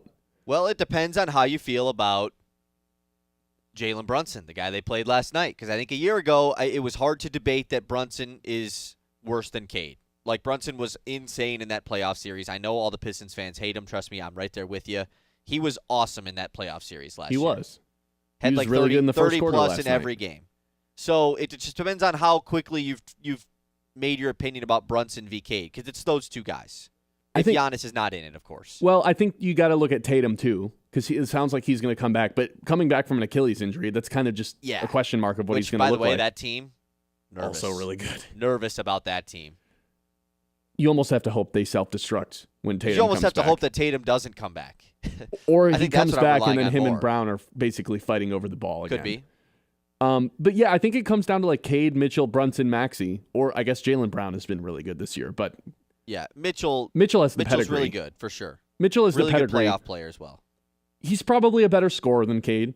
Brunson's probably a better, definitely he's a better scorer than Cade too. But if we're just talking like who can control the game all around, I mean, he does it all. Much better defender, much better rebounder. I think he's a better passer than both of those guys. Undisputed. I think Cade just might be the better player of both of those guys. And I'm not even trying to take away anything from Brunson as much as I hate him, because he is a much better scorer than Cade. He's an elite scorer at his size as well. He doesn't bring all the other stuff to the table. And part of that's because of the lack of size that he has. But I'm sorry, that's just part of basketball. You got to kind of bring size to the table or make up for it. And Brunson certainly makes up for it. But if Cade's able to do all the stuff that Brunson can, plus more because of the size, then I don't know what we're talking about here. You know? Yeah. I think there is a chance we get to April, and depending on what Tatum looks like coming back from the Achilles injury, and depending on where Giannis is playing and if he makes the playoffs, there's a chance the Pistons have the best player in the Eastern Conference going into the playoffs. Yeah, and after last night, I really would love a Pistons-Knicks rematch in the playoffs, man. Oh, please. I've been begging for this all year. I want it so bad. I don't think the Knicks would be ready for the level of intensity the Pistons are going to be playing at. I don't think anybody in the league is, honestly. Mhm. OKC probably brings a level of intensity that's similar to the Pistons do. And outside of that, it's like they play differently defensively. They don't play like a traditional NBA team, that's for sure. No, so for anyone out there, if you hear anyone say they don't play defense in this NBA, this is why I don't watch it. Yeah, just watch them. Or you tell them, oh, so you clearly haven't watched a Pistons game this season because they play just as good as defense at anybody. I started to shift last night to believing that this Pistons team is actually Detroit's best chance to end the drought that has been in play since 2008 when the Red Wings won a title. And I'm including the Tigers, I'm including the Lions, I'm including the Wings, who are currently also in first place, and I'm including this Pistons team. I think the Pistons are the best thing we have going in Detroit. I think they're the best chance to end the drought that's been going on since 2008. Here's what they got to do to win an NBA championship. I'll tell you what that is when we come back. Ben Bosscher Show live, as always, from the Blazy Electric Studio. 10 o'clock hour brought to you by Corning, a global leader in material science right here in Midland. From the glass in your smartphones to innovations that power clean energy in advanced medicine, Corning is shaping the future, but it's not just about the technology. It's also about the people. Corning invests in the community, supports local schools, and creates opportunities that are close to home. With a legacy of innovation and commitment to what's next, Corning is proud to call Midland a part of its story. Corning, creating life-changing innovations one breakthrough at a time. The Ben Bosscher Show, built by Bresky Siding and Building Repair on 100.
football players and wrestlers.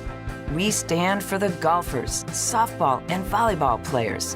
We stand as the national leader and advocate for high school athletics and all who participate in them and make them possible. Because it is our purpose to ensure that high school students get to play, perform, and compete together. To learn more about who we are and what we stand for, visit nfhs.org. The Ben Bosscher Show, built by Bresky Siding and Building Repair on 100.9 The Mitt.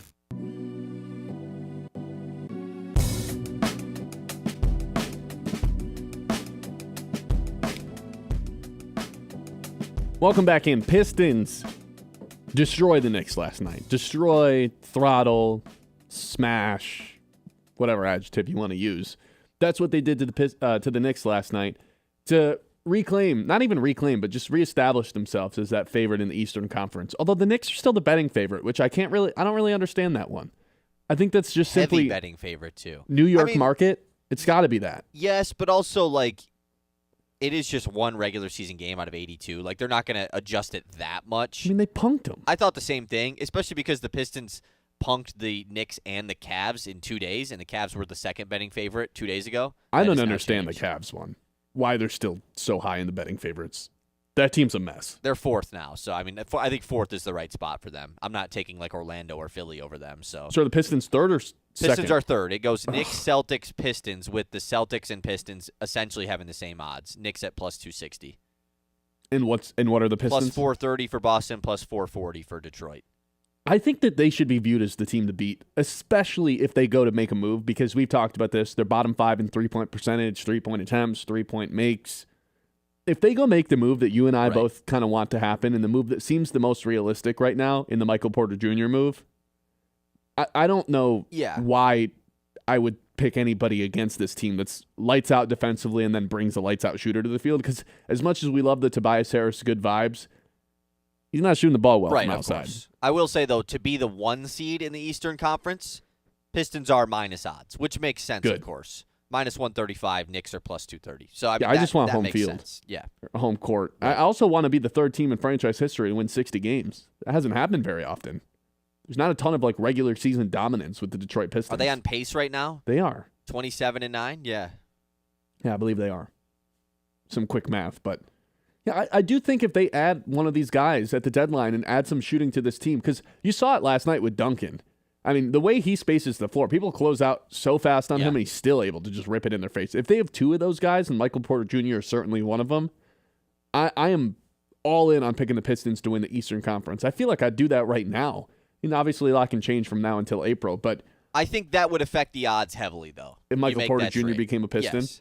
I like some of the quotes he's had recently. Have you seen some of this stuff? MPJ? Yeah, he's like, when I came into the league, first overall pick, I expected to be the best player in the NBA, but I'm he wasn't proud. First overall pick, but oh yeah, because he had the back injury. But he was a top prospect coming out of high school. But yeah, and then he basically fell to 14 because of the back injury. Yep. Yeah, that's right.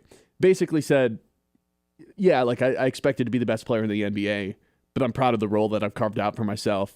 I know I'm one of the best shooters in this league, and I can be a winning player on any team in the league. He's affected a team that won a championship. That's awesome.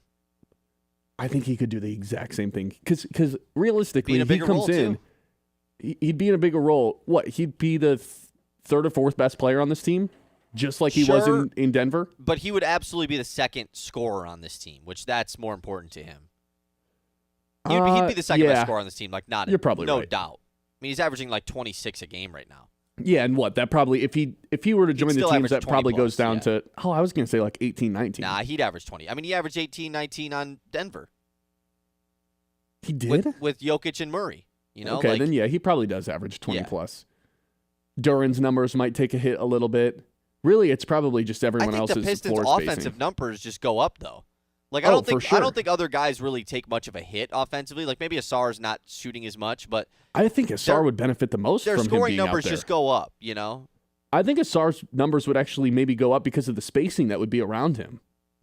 Michael Porter Jr. being out there is just going to open up the middle of the floor for Asar to kind of drive in. And, man, he made some plays last night. I mean, he just flips a coin at the beginning of the game and is essentially do I want to be good today?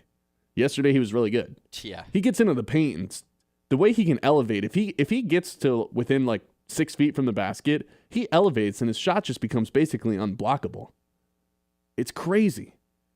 The other thing with the Pistons too is whether or not they make a trade, they've got the depth that this has only recently become a trend, but you look at the last 2 NBA Finals teams in the Thunder and the Pacers. The Thunder went a legit 11 deep, and they just never got tired because they were constantly rotating in fresh guys. The Pacers went 9 deep.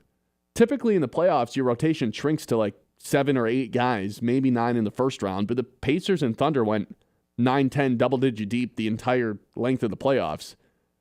The Pistons go 11 deep right now. And it feels like they don't always play 11 guys, but they have 11 players that are capable of being in the rotation, and most of the time they have to basically... like 12 or 13, honestly, because Paul Reed typically isn't in the rotation if everyone's healthy. And then he's they a playable guy. basically pick or choose Dennis Jenkins or Marcus Sasser, which one's going to be playing Which heavy they've been minutes. picking pretty good lately. I got to give JB that, you know? Karis LeVert's not playing right now. Right. They do have the depth to be able to go play. And, you know, a lot of people would say cash it in for a better player. I just don't think Michael Porter Jr. is going to cost a crazy amount. It'll take 2 guys. You know, it'll take Tobias and Ivy, but... Or just 2 firsts. I don't think it's going to cost 2 players and 2 firsts. You have to match salary, though. Like, it has to be 2 players for him. True. Like, you will be losing a player, which I think is fine. I think they have the depth. Like, I honestly think they should. Because a guy like Sasser or Dennis Jenkins deserves to be playing on a nightly basis. And it doesn't feel like both of those guys can do it right now. Right. Yeah, no, that's fair.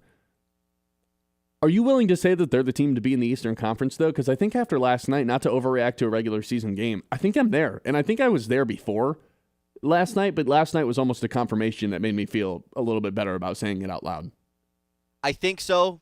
Like I said, the Knicks are not the team that I would pick. It's Boston. Boston's so scary to me. But we can't even measure them until Tatum comes back. But, like, they're good without him. That's the thing. Like, even this current version of Boston, we saw them play against the Pistons in a big game, and they beat them. Like, so this version of Boston, to me, is still scary. And then the fact that they're going to add their best player before the playoffs, it sounds like, most likely. I don't know. That team scares me the most. I think that'd be a really difficult series. Not saying that they're just going to breeze by the Knicks and breeze by these other teams, but... yeah, that's. I don't think I would be overwhelmingly be like, yeah, the Pistons are for sure the team to beat. I think it's Boston still, just because they've also been there, done that. Pistons did get in their playoff series experience a year ago. You never really see a team come in and just go on a huge run. So, I mean, obviously that happens. And they wouldn't really have anybody to guard Tatum. They don't have anybody big enough. Right, Asar would not be matched up on Tatum. No, he's not thick enough. He's not muscular enough. Like, Cade is probably the Jaylen Brown matchup, which is odd to think about. But you can't. I would throw Asar on him. Probably, but like that's why they had Duncan on him the last time they played him. Is it just Ron Holland? Like, hey man, go crazy, just annoy probably this guy. Probably. Tobias probably honestly like if current version of the Pistons, Tobias gets the Tatum matchup. Yeah, which is a problem. Right. which is like a big problem. Yeah. I don't know. Maybe it's just Stu. Throw Stu on him. Right? Why not? You want him at the rim though, blocking shots. 989-837-6125. We'll take a trip around the league when we come back. This is the Ben Bosscher Show live here on 100.9 The Mitt. Give your car the glow up it deserves at Tommy's Express Car Wash. Fast, friendly, and freakishly good at cleaning. Roll in dirty. Roll out sparkling. I promise you, it's that easy. High-tech wash tunnels, eco-friendly soaps, and a ride look. Showroom fresh in just a few minutes. Sign up for their unlimited car wash and wash as often as you want because clean cars just drive a little bit better. No appointments, no nonsense, just clean, quick, and kind of addictive. Tommy's Express Car Wash, because your car called, and it's begging for this. Locations in Midland, Saginaw, and Flint. The Ben Bosscher Show, built by Bresky Siding and Building Repair on 100.9 The Mitt. I'm Sarah Stockford, host of 100.9 The Mitt Success Suite, a podcast highlighting the most inspiring female leaders across the Great Lakes Bay region. This month, we spoke with Sharon Mortensen, President and CEO of the Midland Area Community Foundation. Well, a couple things I'll mention. One I'm really proud of is the work we've done on post-secondary education, because when we think about what really transforms an individual's life, it's education. That makes such a difference in the ability to be able to have a livable wage, to be able to contribute to your community, to be able to give back. So the work that we've done in the post-secondary space, because we give out a lot of scholarships, but when I got there, I went, it seems like we're just a processor of scholarships. I want to be a promoter of education. Yeah. Listen to the full episode on YouTube at 100.9 The Mitt. Subscribe and hit the notification button to be alerted when new episodes drop. That's Success Suite with Sarah Stockford. Since 2007, the Michigan Baseball Foundation has invested over $1.8 million into our communities, supporting over 350 projects across 14 Michigan counties. From restoring Alma Little League fields to creating nature-based classrooms at the Chippewa Nature Center and enhancing accessibility at the middle of the Mitt Miracle Field, MBF is making a real difference. Every ticket to a Great Lakes Loons game helps fund these initiatives. Join us in building a stronger, more vibrant community. Learn more at MichiganBaseballFoundation.org. Need a unique, versatile space for your next event? From the moment you arrive at Dow Diamond, it's easy to see how it's more than just a baseball stadium. With private areas for groups as small as 30 to large-scale events for 300 plus, even full-service catering, Dow Diamond has you covered. From trade shows, corporate meetings and seminars to holiday parties, high school proms, and weddings, book Dow Diamond for your next event. Just call 989-837-2255 or visit DowDiamondEvents.com.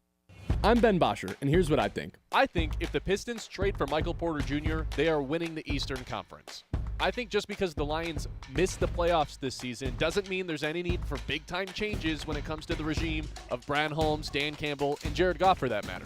I think every time we see this Michigan basketball team take the floor, we are witnessing one piece of what could be a historic season. And I think if you agree or disagree with anything I just said, you should listen to The Ben Bosscher Show, weekdays from 9 to noon. We're in your town, your school, your huddle. 100.9 The Mitt is here for sports fans in the Great Lakes Bay region. From the hardwoods of Saginaw to Midland's Friday Night Lights. From the streets of Bay City to Freeland, Frankenmuth, and Hemlock. We roll through Beaverton, Auburn, Pinconning, Essexville, and Shepherd. All the way to Gladwin, Birch Run, Coleman, and Bridgeport. This is your sports station. High school, college, NFL, the Loons. It's all right here. 100.9 The Mitt, Mid-Michigan sports leader. Bel Air Brown, Dragon's Milk, Mad Hatter, Purple Gang, and Huma Loopalicious. These are names that let the imagination run wild and let the taste buds take a stroll. Welcome to the craft beer craze in Michigan. Bolstered by the Great Lakes and nurtured by the glacier-rich soil, here awaits a brewer's paradise. With fresh hops growing tall in the Old Mission Peninsula and fresh barley fields sweeping the mitten, Michigan ranks 5th in the nation in the number of breweries, microbreweries, and brew pubs. From Good Harbor Golden to Whitefish Bay Wheat, from Motown Lager all the way to Park Bench Porter, Michigan is serving up a frosty glass of perfection. Whether you want to take in a game with a Two-Hearted Ale or just sit on a front porch sipping a Steelhead Red, let's tap into life at its fullest and treat ourselves to a taste that's pure Michigan. Your trip begins at Michigan.org. The Ben Bosscher Show, built by Bresky Siding and Building Repair on 100.9 The Mitt.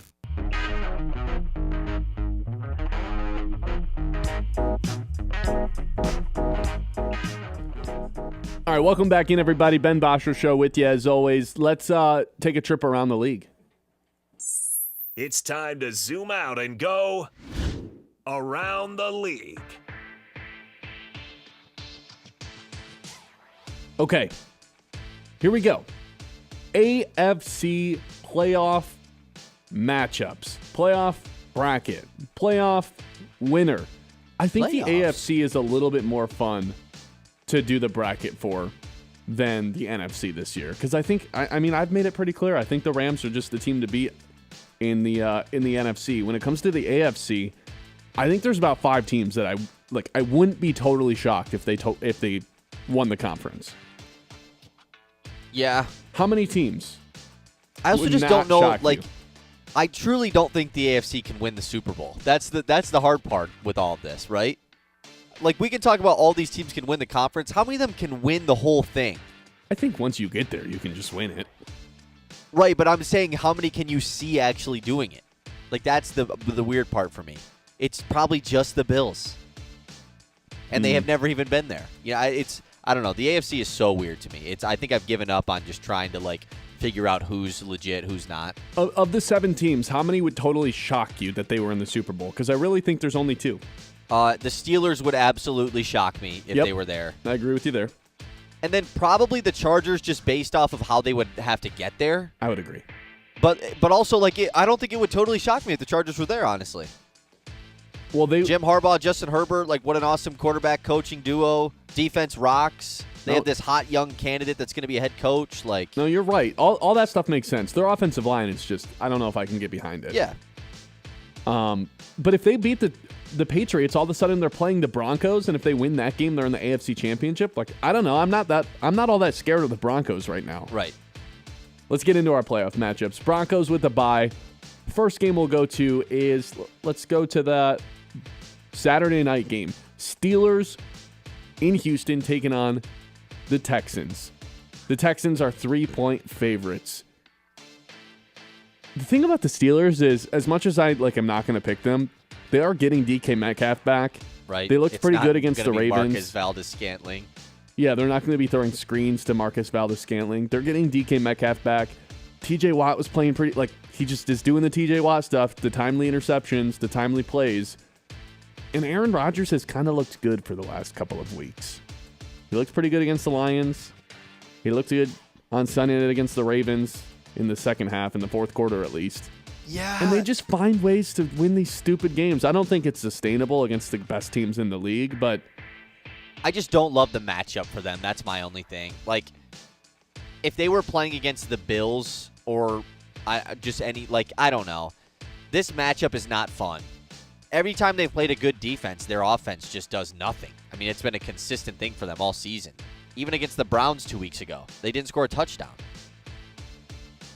I think they're capable of winning a game, though. And this is the weird part, because we always say you don't want to get into, like, a scrummy game with the Steelers. It's all the Texans do. That's all the Texans do is play these scrum. Like, Texans' offense isn't very good. And like I said last week, the Colts made some big plays on them.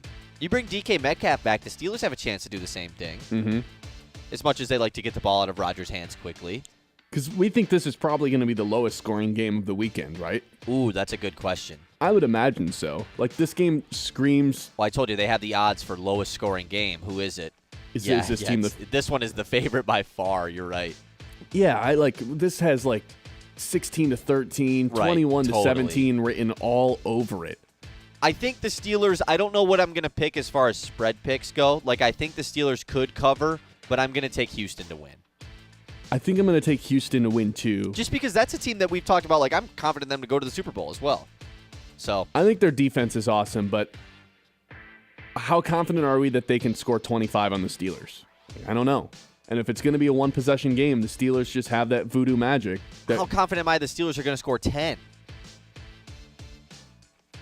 Good counter. Right? I don't know.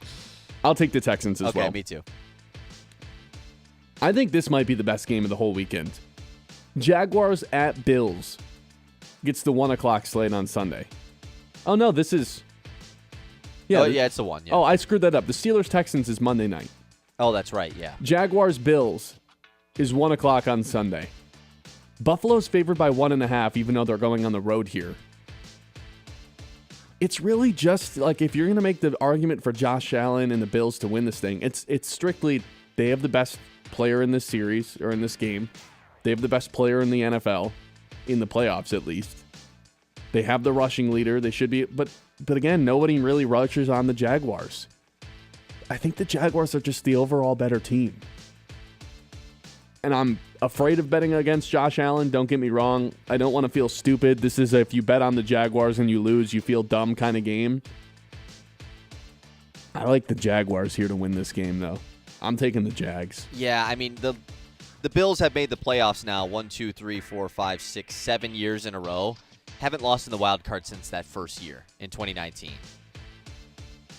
So, I don't know. To me, it's just you say the only thing you can say is they have Josh Allen and James Cook. I think that's a pretty good thing you can say. Mm-hmm. 2, they just get past this round. Like they just win the wild card round. And how many times have they been the wild card? They're playing against a team that hasn't been here. How many times have they been on the road in the wild card though? Never, right? That I don't know. Never, because they win their division every year. So this is new territory for them as well.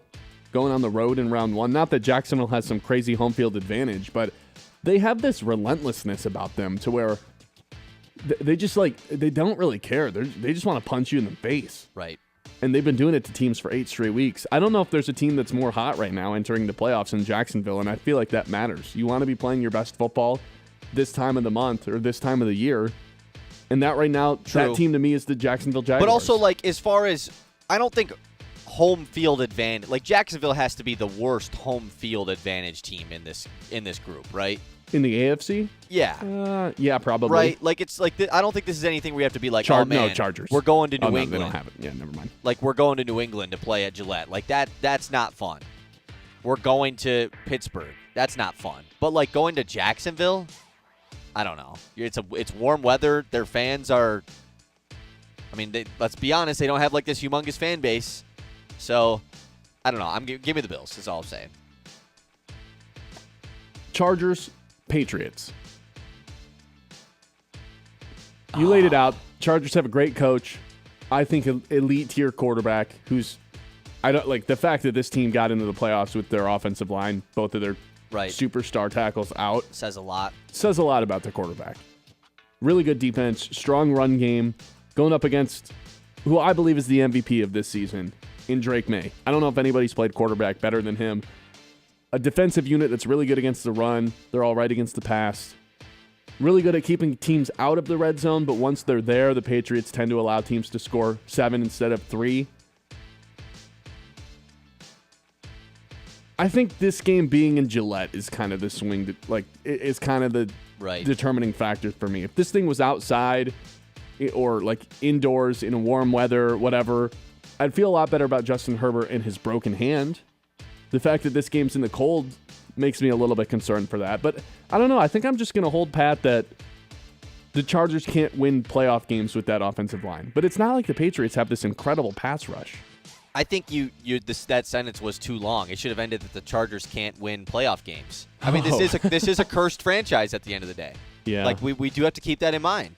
And so, yeah, I'm just trying to think look at the last time the Chargers went into the cold. That win against Kansas City about a month ago. That wasn't necessarily I don't think that was a snow game by any means. I don't know what it's going to be like in New England, but I think the Chargers can win. That's all I'll say. Would I be shocked if the Chargers beat the Patriots? No.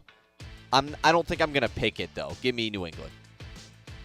So I went chalk of all the higher seeds. You went chalk of all the favorites. Yes, I did. Which yesterday I picked all the lower seeds. Which means going into round 2, I would have the Broncos taking on the Texans. Yes. What a game. Oh, man. Bo Nix doesn't perform very well under pressure. They do a good job of keeping him not pressured, keeping him away, these bootleg rollouts. I just don't know if I trust that team and trust that quarterback to go up against this Houston Texans defense. And if they pick up a playoff win and C.J. Stroud for the 3rd straight year wins in round 1, and all of a sudden they have all this momentum going to Denver, which is a real home field advantage. Yeah. I think I would still pick Houston in this situation, though. I think my hot take is that if this is the matchup, winner of this game goes to the Super Bowl. I think beating the other team's really good defense would be such a momentum boost going into the AFC Championship game. Yeah. So for me, who are you picking? I'm going to pick Houston. Okay. So for me, I have Denver playing Buffalo. And at the end of the day, man, I just can't. It's Bo Nix versus Josh Allen. I get the defense thing. I truly do. It's Bo Nix versus Josh Allen. I think you're falling into the public trap. I think I am as well. But I don't care. As long as you know that what you're walking into. I don't care. Give me the Bills. Okay, and then our second matchup would be the same thing. Oh, no, I would have the Jaguars and the Patriots. And I would take the Jaguars here. I just don't think anybody's playing better than the Jaguars right now. Jags in the AFC Championship game. It's 18 all over again? Yes. 17? 2017, I believe. Okay, so I would have not Jaguars. I would have Patriots versus Texans. Oh, man, that's brutal. I think just to set it up, and Houston has been the team that I think everybody's been falling in love with, where I kind of want to fade just a little bit for them to actually go to the championship game. Patriots win to set up a Bills-Patriots AFC Championship game. Rubber match. That would feed. That'd be crazy, feed right? families. The NFL would just be dying for that. That would be the Super Bowl. That's ideal situation for the NFL, right? Yes, and then I think it's Bills side, Rams. it's like on the flip side, it's like Rams versus another AFC championship or no, AFC I think it's West Rams team. Eagles or Rams 49ers. Yeah, but I think Rams it's just Niners Rams would Eagles. go crazy. All right, so you have Texans versus Jaguars in yeah. your AFC championship. God, I already hate it. I already hate it because I don't want either of these. I don't feel like either of these teams can be in the Super Bowl. Man, I should have picked the Broncos. I really do think they can do it. You go first. Bills, Patriots, rubber match. I don't know. The Patriots won they played great in the first game. They outplayed the Bills. And then in the second game, they had a crazy mental collapse. And we're talking about mental collapses in the AFC Championship game. Buffalo Bills is the first team that comes to mind. So I think the Patriots would win. I think you got to be able to play both sides of the ball. In Houston, it's very much in question whether or not C.J. Stroud is. Wow, he's sending Jacksonville to the Super Bowl. This is crazy. I'm sending Jack. I already hate it. I hate it so much. So I got Jacksonville going to the Super Bowl. Wow. I could change my mind by the end of the week. We think Jags-Bills is like the matchup then, because we both have them going far. And then you had we both had the Rams yesterday. I would have the Rams beating the Jacksonville Jaguars. So I would be Jaguars. Rams, Patriots. I would have the Rams beating them as well. Okay, there we go. Both of us have the Rams as Super Bowl champions. All right, 989-837-6125. This is the Ben Bosscher Show live here on 100.9 The Mitt. We have some more Pistons and some more Bryce Underwood conversations to get to. We're going to have a guest on in a little bit. Like I said, Ben Bosscher Show live here on 100.9 The Mitt. Mr. Appliances, your go-to fast, reliable home appliance repair right here in Midland. From refrigerators and ovens to washers and dryers, they'll get you back up and running. Upfront pricing, friendly text, and dependable service that you can trust. Need help at home or at your business? Mr. Appliance is just a call or a click away. Keep your home running smoothly with Mr. Appliance. Schedule services today at mrappliance.pro. The Ben Bosscher Show, built by Bresky Siding and Building Repair on 100.9 The Mid. Isaiah, let's play some word association. I'm ready. Spring. Repairs. Wind. Roofing. Rain. Gutters. Leak. Buckley Satin Repair. Who do you call? Ghostbusters. No, son. Who do you call? Buckley Satin Repair. That's right. Don't wait until spring. Call me, Derek Bresky, at Bresky Siding and Building Repair today for all your roofing and gutter needs. I'm Sarah Stockford, host of 100.9 The Mitt Success Suite, a podcast highlighting the most inspiring female leaders across the Great Lakes Bay region. This month, we spoke with Sharon Mortensen, President and CEO of the Midland Area Community Foundation. It's a group of people that come together to learn about and to provide input on things happening in our community. So our next upcoming time that we're together, we're talking about law enforcement. We're going to have our prosecutor and our sheriff and our police chief talking about what they're doing and then getting input from the group. So that's a wonderful way for people to come and learn and share their ideas. We've also partnered with the Midland Business Alliance on the My Pros Community Crowd Fund, which started, goodness now, I think it's been probably 4 years. Listen to the full episode on YouTube at 100.9 The Mitt. Subscribe and hit the notification button to be alerted when new episodes drop. That's Success Suite with Sarah Stockford. Matt, what is the real estate market like right now for buyers and for sellers? Great question. Right now, we're seeing much more of a balanced market. Still tends to be a little bit more of a seller's market, but much more balanced, which means on the listing side, you really need to make sure that your home is priced right and prepared right. It makes it more important than ever to talk to somebody that really knows how to help you get your home ready for the market. Modern Realty's Matt Smith. Now is the perfect time to lock in your seats for the 2026 season with the Great Lakes Loons. With Loons Ticket Package, you choose the games that fit your schedule. Score exclusive benefits, guarantee the same seats for each game, and have the flexibility to exchange your games whenever you want. Let us book your ticket package for the 2026 season. Call the ticket office today at 989-837-BALL or visit loons.com. This is more than just a lineup. It's a daily ritual for the die-hard Michigan sports fans. At 6 a.m., Anthony Bellino wakes up the state with Spin on Sports. I do not believe it. At 9, the Ben Bosscher Show is appointment listening hosted here in the Great Lakes Bay region. I would like to buy some Casey Mize stock. America's Best takes over at noon. The Herd with Colin Cowherd. Well, what about Patrick Mahomes? And at 3, Bill Simonson brings it home on The Huge Show. Sports Radio 100.9 The Mitt for the most passionate fans in Michigan. Let's pick out a good wine. Let's discover a new taste from a new place. Let's meet the people who handpick the grapes in places dedicated to the craft, in a land that only knows one way to grow things, rich and full. Welcome to Michigan, where the 4 seasons and 4 Great Lakes smile on the winemaker, where the quality of the wine is exceeded only by the warmth of the greeting waiting for us. And with more than 90 wineries, covering more than 13,000 acres, the harvest has never been better. So let's wander through lush vineyards, discover hidden treasures in vast cellars, and renew ourselves in comfortable tasting rooms. Let's all raise a glass. Let's gather our closest friends and become even closer. Because taking time to toast the beauty and bounty of life is pure Michigan. Your trip begins at michigan.org. The Ben Bosscher Show, built by Bresky Siding and Building Repair on 100.9 The Mitt.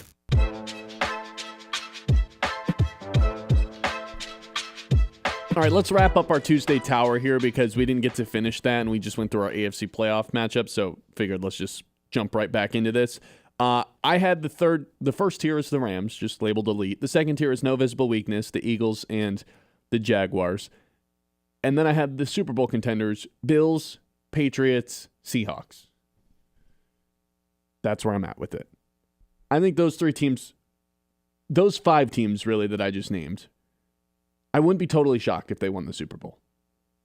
I'd be a little bit surprised by everybody else. Is there anyone else that deserves to be in that? Or is there someone else, is there someone in that group that shouldn't be in there? As far as winning the Super Bowl goes? Yeah. I mean, I just don't think Jacksonville can win the Super Bowl. I'm really like dogging on them, and I'm not really trying to, but I just do not. I just cannot see it, man. I would be shocked if Jacksonville won the Super Bowl. Like, you know how weird that would be? Weird teams just don't win the Super Bowl. It just doesn't happen. And I think all the teams are weird this year. I think every team is weird. I disagree.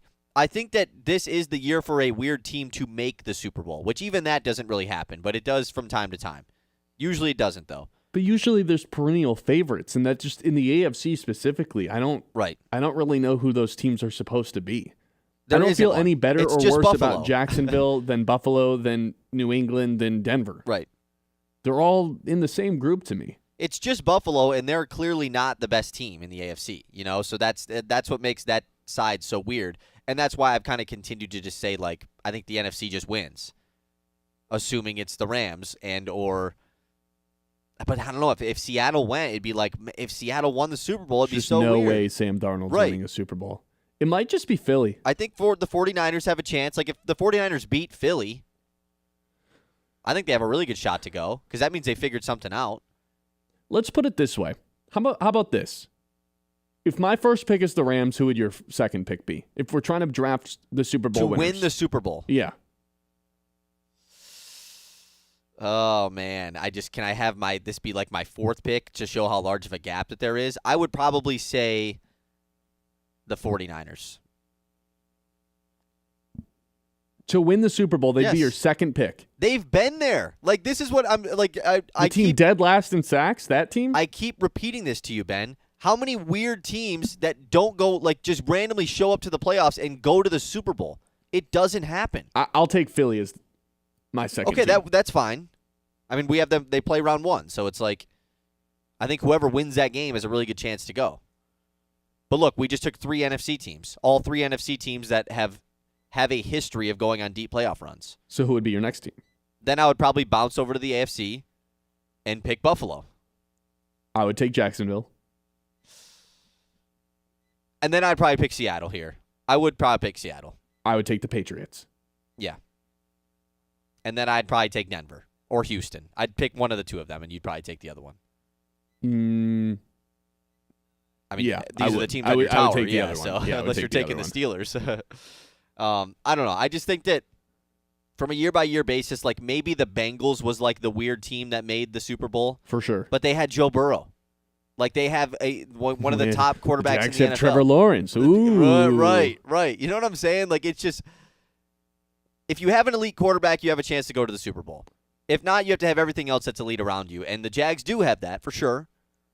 But teams like for the last 8 weeks, haven't they just kind of had an elite quarterback? There's no way you think Trevor Lawrence is a top 5 quarterback in the NFL. The last 8 weeks he has been.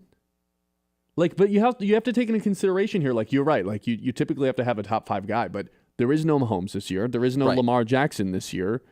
There's a Josh Allen and a Stafford.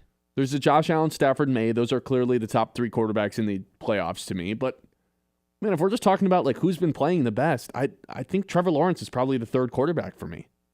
Herbert, I think, has a case. Or the 4th quarterback. Purdy has a case. Yeah, Herbert definitely has a case, but I mean, we're Who's not the actually worst quarterback in the playoffs? Sam Darnold or Bo Nix. Really? I mean, Bryce Young exists. Oh yeah, it's probably Bryce Young. I mean, like I know we're out on Darnold and everything, and Jordan Love exists. Yeah, it's probably Bryce Young. But of the teams that I think could realistically go on a run, it's definitely Sam Darnold. I don't know. I like if we're gonna do the quarterback rankings thing, obviously the top 3 are Josh and Stafford and Drake May. After that, I think you can pick any one of Trevor Lawrence. Not in the mix of the best quarterback. I think he'd be in the 2nd group. Okay. And then I think you can pick between. I mean, if we were going to do the tower in terms of quarterbacks, going into the playoffs, I think for this Allen's season, on top of his own. Sure. May and Stafford are like the MVP tier. Yes. And then if I had to choose another 3, I think it's Herbert, Purdy, Lawrence, right? Herbert, Purdy, Lawrence. Yeah. And then the bottom is like Stroud, Caleb, Hurts probably. Stroud, Caleb, Hurts, and it's either going to be Rodgers or Bo Nix. It's either going to be Love or Rodgers or probably Bo Nix probably deserves it. It's probably Bo I would Nix. say Bo Nix probably deserves it, yeah. Yeah, I think that's fair. So if we're matching up that would just lead you to think it's going to be the Rams if we're going to compare both towers. I just want to do a quick exercise. Last year's playoff bracket, if we strictly were just saying the better quarterback, who won? I know that it's like not easy, and I'm just doing off 1 year, but I just wanted to look at it just for fun. Rams-Vikings, round 1, Stafford versus Darnold. Stafford. And the Rams won. Jaden Daniels versus Baker Mayfield, round 1. Last year, Daniels was better, right? Yes, Daniels. And they won. Jalen Hurts versus Jordan Love. Jalen Hurts. They won. AFC. This is probably the one outlier. C.J. Stroud versus Justin Herbert. And I would take Herbert. Stroud was not very good last year. He's definitely better. And I this think year. this has been Herbert's best season. Right. Lamar versus whoever the Steelers had at quarterback last year. Lamar. And then Josh Allen versus Bo Nix. Josh Allen. They're the quarterbacks. Better quarterback typically wins. Yeah, but that's what I'm saying. And so, that's why I think that I've taken the Rams to go far and the Bills to go far and even the 49ers to go far. I think Purdy really is that good, And same with the Patriots and Drake May.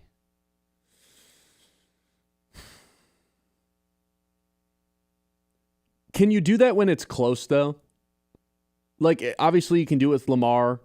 Well, you can do it with Lamar and Allen and Mahomes, but can you do it with the guys Trevor Lawrence versus, Herbert? Is that really that big of a difference right now? I think so. I do. Last 8 weeks only. I mean, it's just why, we can say that about anything. Yeah. But, I mean, I know it's going you're going into the playoffs. I get it. I understand. No, Lawrence has been great. I'm not trying to, go at him a little bit. It's just tough. Gary, though, in the YouTube chat, imagine Jacksonville with a healthy Travis Hunter. I would say if they had Travis They'd Hunter, be the they never would. favorite. I would say they never would have traded for Jacoby Myers, which has kind of been the key to their success. I thought you were going to say they never would have been good, which honestly, it kind of is what you're saying. In a way. 989-837-6125. Let's jump back into Detroit's best chances to bring a championship home. I think that is residing in the Detroit Pistons this upcoming spring. 989-837-6125. We're going to have Stephen Goff on from the Lansing Sports Network at 11:15. Stay with us here on the Ben Bosscher Show, live on 100.9 The Mitt, live from the Blaze Electric Studio. It's Ben Bosscher, Kyle Sando. We'll be right back. The Ben Bosscher Show, built by Bresky Siding and Building Repair on 100.9 The Mitt. This winter, the hottest action in Midland isn't on a screen. It's on the court at the Dow Tennis Classic, February 15th through the 22nd. The lights, the speed, the perfect hush just before a match-winning shot. It's all back, and it's more electrifying than ever. Come watch world-class athletes battle for every point, every set, every moment, right here in your own backyard. It's fast, it's fierce, and it is unforgettable. Tickets are on sale now. Visit DowTennisClassic.com. Be there February 15th to the 22nd for the Dow Tennis Classic. Transform your outdoor space with Maple Hill Nursery. Whether you're a gardening enthusiast or just looking to relax in style, they have everything you need. From premium polywood furniture that never needs painting to top-quality plants and trees, Maple Hill Nursery has it all. Plus, they offer free setup and delivery on in-stock barbecue grills. Visit them today just north of Midland Mall or check out their website for pro tips and expert advice. Maple Hill Nursery, making your yard the place to be. From making athletic footwear stronger and lighter to powering the future of electric racing vehicles, material science and R&D are the MVPs of innovation. At Dow, we collaborate with customers and partners to tackle a wide range of sports product challenges with cutting-edge advancements in technology. Dow's innovations can help to improve performance and sustainability throughout the world of sports. Dow, at the intersection of sports and science. I'm Doug Cellini, financial advisor with KingsU Partners here in Midland. You've worked hard, played fair, and built a life worth protecting. Now, it's about making sure that people you love are taken care of. I help families bring every part of their financial life together so you can spend less time worrying and more time enjoying what really matters. Because real success isn't just about money, it's about peace of mind. Find me, Doug Cellini, at kingsu.com, Midland office, or on Facebook. This is more than just a lineup. It's a daily ritual for the die-hard Michigan sports fans. At 6 a.m., Anthony Bellino wakes up the state with Spin on Sports. I do not believe it. At 9, the Ben Bosscher Show is appointment listening hosted here in the Great Lakes Bay region. I would like to buy some Casey Mize stock. America's Best takes over at noon. The Herd with Colin Cowherd. Well, what about Patrick Mahomes? And at 3, Bill Simonson brings it home on The Huge Show. Sports Radio 100.9 The Mitt for the most passionate fans in Michigan. Timeout. All right. Remember, we're a team that plays together. Listen, the winning will take care of itself. We just have to get everyone involved. In interscholastic sports, we celebrate what makes every one of us unique. And in the pursuit of a common goal, everyone in the huddle, in the bleachers, and in the community comes together. This message presented by the MHSAA and the Michigan Interscholastic Athletic Administrators Association. From the Blaze Electric Studios, this is Sports Radio 100.9 The Mitt, WLUN, Pinconning Bay City, Saginaw, Midland.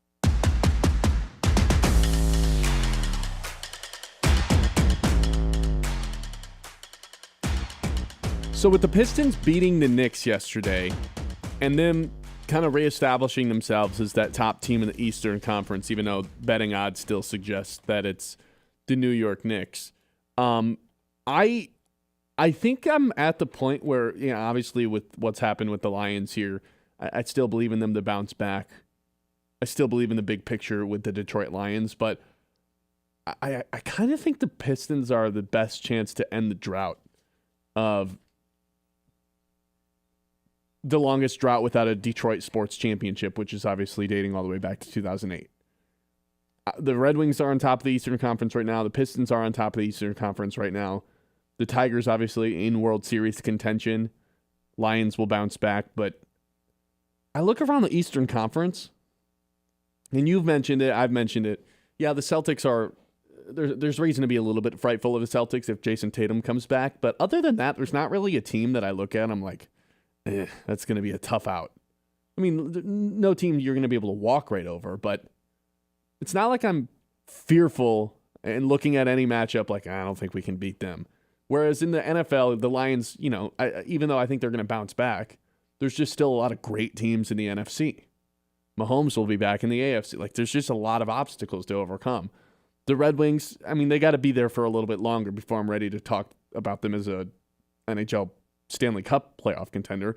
And the Tigers, until they prove that their offense is going to be any better this season, I think I still am just calling them a playoff team and not a World Series team, So I kind of think the Pistons are the best chance to end the drought. I think so, just from obviously, them being the 1 seed in the East, and if you do feel confident that they're the team that can get to the NBA Finals, then who knows what can happen. I think it's going to be really difficult to win in the championship, similar to if the Tigers made the World Series, right? You could feel confident that they're the best team in the American League, which you don't. But even if you did, it's all right, now you got to beat the Dodgers. Assuming the Dodgers are there, which is a safe assumption. Which is similar to in the NBA. It's oh, man, we could feel great about the Pistons. They acquire Michael Porter Jr. This is awesome. All right, beat the Thunder. Or, hey, welcome to Wemby land. Right. I don't think the Pistons have played Wemby. Have they? I feel like he's always hurt when they play the Spurs. They haven't played him in Detroit. I don't know about there. Because every time that they've played the Spurs the last 2 years, it's been late in the year when he's been hurt, which kind of sucks. I don't know if he's ever played the Pistons, now that I think about it. Anyway, this is somewhat off topic, but I want to check that. Yeah, but obviously we need to know. But I don't know. Like I said, so it's about winning the championship, not about getting there. Because getting there, you lock it up, the Pistons can do it. I just don't know if they can win it this season. And then you jump to then who has the opportunity to do it after them? I still feel good about the Lions going into next season. It's tough to pick them, though, as the team right now, being they're the 4th best team overall record-wise in Detroit right now. So then you jump to the Tigers, and it's if they don't trade Tarek Skubal, and Kevin McGonigal is truly really good. That's what it would take. It would take McGonigal being actually, awesome. They have a good chance to. And so if I don't think that the Pistons can win it this season, which I don't want to say that they can't, but it's just going to be very difficult to. It's between the Pistons and the Tigers for me, and I kind of am going back and forth. You're really just banking on McGonigal being awesome and the Tigers adding a big time bat at the deadline. Right, that's what it comes down to. Seems unlikely. Yeah. So, God, this is so tough though. I think it's the Pistons, man. Because also MLB is the more get into the playoffs, who knows what can happen sport, then the NBA is obviously not that. Yeah, a 7-game series. A 7-game series, typically the better team always wins. Not saying the Pistons aren't going to be the better team, but the Tigers could go into a series with the Blue Jays where it's oh man, they're going to get killed by the Blue Jays and then just win. You just don't know. You just get hot. Well, it requires runs to be put up on the board, Good point. which the Tigers struggle to do on occasion. No, yeah, that's fair. So I would say the Pistons are probably the favorite. If we had to put odds on it, I would say the Tigers are right behind them. Yeah. Pistons are plus 150, Tigers are plus 165. It's that tight, I would say. Well, let's think about it like this. I bet if we looked at the actual odds, the Pistons have shorter odds than anybody to win a title this year, right? Well, of course, but that's because they're in season right now, doing really well. A preseason championship bet is always going to be longer odds than an in-season one. Yeah. I don't know. Pistons are what? They're plus 2,000. The Tigers are for 3,500. The Tigers are for sure. Oh, they're plus 3,500. I believe so. I think we looked a couple weeks ago, and that's what I remember it being check. at. But I don't know. I look at the Eastern Conference path, and like you said, 3,000. Yep. The last battle that they'd have to fight, whoever comes out of the West, would be the toughest one. But that's how it always is, you know.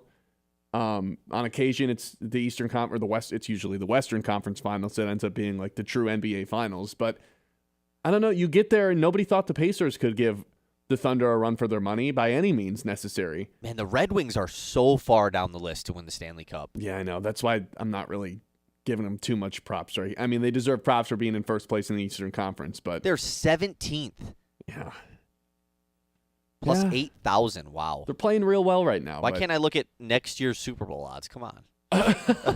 They even eliminate that from the true degenerates. They're like, no, you can't. Yeah, come you can't on, look man. at this. Now, if we were I will including- admit, I tried to look at the next year playoff odds for college football. Yeah. Now, obviously, if we were including the college teams in this, Michigan would just obviously be the pick. Michigan basketball, yeah, without a doubt. But then if we're including college, it's like, well, Michigan football won a national championship 2 years ago, so we're not doing that. It's not a drought. Oh, it's not a drought. Exactly. No, this is just for the city of Detroit. It's been, what would this be, 18 years now? Which is weird to think about. And when you put it that way, yeah. Weird because it's been 18 years since we've had a parade. I don't remember any parade that's been thrown in Detroit. I was 6 years old when the Wings won their last title. Yeah, I was 3 3 years when old the when Pistons, the Pistons. Yeah, when they won it. So it's been a long time. I think the Pistons are the best chance we have to be celebrating something this summer here in Detroit and going on a little bit of having a little bit of fun. But even if it's not this summer, it might be the next summer, and that's when it's going to, it's not like the other teams are going to win it this year. The Tigers have one chance to do it, I think, I mean, they don't have one chance, but like their best chance to do it is this year. But if the Pistons don't do it this season, doesn't it kind of become Lions back to being the top team just because they play the next I think it'd be thing? Tigers, right? The Tigers are like this upcoming season Tigers. Yeah. No, you're probably right. It would be. Do you think I'm falling victim to just them being in season right now? I think a little bit. I just think it's so you have to go on a deep playoff run before you win the title. It just happens. Like the Pacers even, who went to Game 7 last year, went to the conference finals the year before. The Thunder went to the second round, lost in 7 to Luka. But how often is there finals. this little talent in the Eastern Conference? That's a good point. Or in any conference. But it's not to win the conference. It's to win the whole thing. Yeah. You know? I just think if you get there, anything can happen. I agree. Whether it's because of an injury or not. Like, no one expected the Pacers to go 7 games with the Thunder at the end of the day. Once you get there, I feel like, stuff just gets really weird. So yeah, similar to last year, yes. Where, I don't know, I look around the East right now, and it's like, cool, there's not really a team I fear for the Pistons. There's teams that worry me. Yeah. But there's really, what? It's the Pistons, the Knicks, the Celtics. Would you even throw the Cavs in, the discussion? Not right now. Kind of seem on the outside They looking definitely in. can at some point. Like, if they pick things up, then yeah, they'd be back into it, but currently, no. So there's really only 2 teams that we feel like can beat the Pistons in a playoff series? I don't know. I feel like it should just be the Pistons. And, if the Pistons get the 1 seed, those teams will play each other. Right. So eliminate, one of them will get eliminated. It's like you just have to beat one of them. It's kind of weird where we're swimming in a territory where if the Pistons lock into the 1 seed, it's like, cool. Can they sweep round 1? No, we're entering we're entering weird territory where the Pistons are going to have expectations. It's going to become a national thing where it's like, oh, can the Pistons be and then if they lose, it's like, oh, of course, the young team, they lost, Mm-hmm. It's always weird when your team gets national buzz expectations. I don't really like it. Because then you flying under the radar. Because then if Cade doesn't have a good playoff series, we're going to start to get the Cade overrated stuff. It's just this is how the NBA cycle works. It's terrible. Yeah, that's true. Basically, if the Pistons don't go to a conference finals, Cade's going to be sucks. overrated. Yeah, exactly. And then we have to do a whole offseason of Cade. But realistically, Cade just needs help. There's not really another star on this team other than Duren, and Duren, he's not a ball handler. Right. That's why they need to go get Michael Porter He's Jr. also 22. Yeah. That's why they need to go get Michael Porter Jr. Yeah. Or Trey Murphy, but I think Michael Porter Jr. is the better fit. Lights out shooter. 989-837-6125. The 11 o'clock hour here, as always, is brought to you by our friends over at Yiter Insurance. Life happens fast, and at Yiter Insurance Group, they're here to make sure you're covered every step of the way. Locally owned and trusted in Midland for decades, they treat you like family, not just another policy number. From home and auto to business and life insurance, Yiter has the right coverage for every stage of life. Their team makes insurance simple with expert advice and real people that you can actually talk to. Yiter Insurance Group will be there when you need us since 1940. The Ben Bosscher Show, built by Bresky Siding and Building Repair on 100.9 The Mitt. Hi, this is Kurt Yiter from Yiter Insurance Group. When the calendar flips, we all have new goals, new adventures, and new things to protect. At Yiter Insurance Group, your hometown auto owners insurance agency. They're here to help you enter the new year fully covered. New car, new home, or simply wanting peace of mind for your family. Yiter's team offers one-on-one guidance to match you with the auto owner's coverage that fits your life. Call Yiter Insurance Group or visit our website for a free coverage review. Yiter Insurance Group, your friend in the insurance business. It is the Scholar Athlete of the Month, proudly presented by Fisher Companies here on Sports Radio 100.9, The Mitt. This month's recipient is Anyela Eichelberger from Saginaw United. With a 3.99 GPA, Anyela is a two-sport athlete in volleyball and tennis. She serves as a youth ambassador, a stand-up student, and her art is award-winning. You have art good enough. The teacher will enter your pieces into the show. I did not even know mine was entered into the show. And I actually won 2 awards for the 2 pieces that were entered. The medium I used was color pencil, and it was like a geometric sort of shape. And then the other one was like dot art. Anyela has been dual enrolled at Delta College in her senior year. To hear the full interview and nominate a local athlete for our scholarship program, visit 1009themitt.com.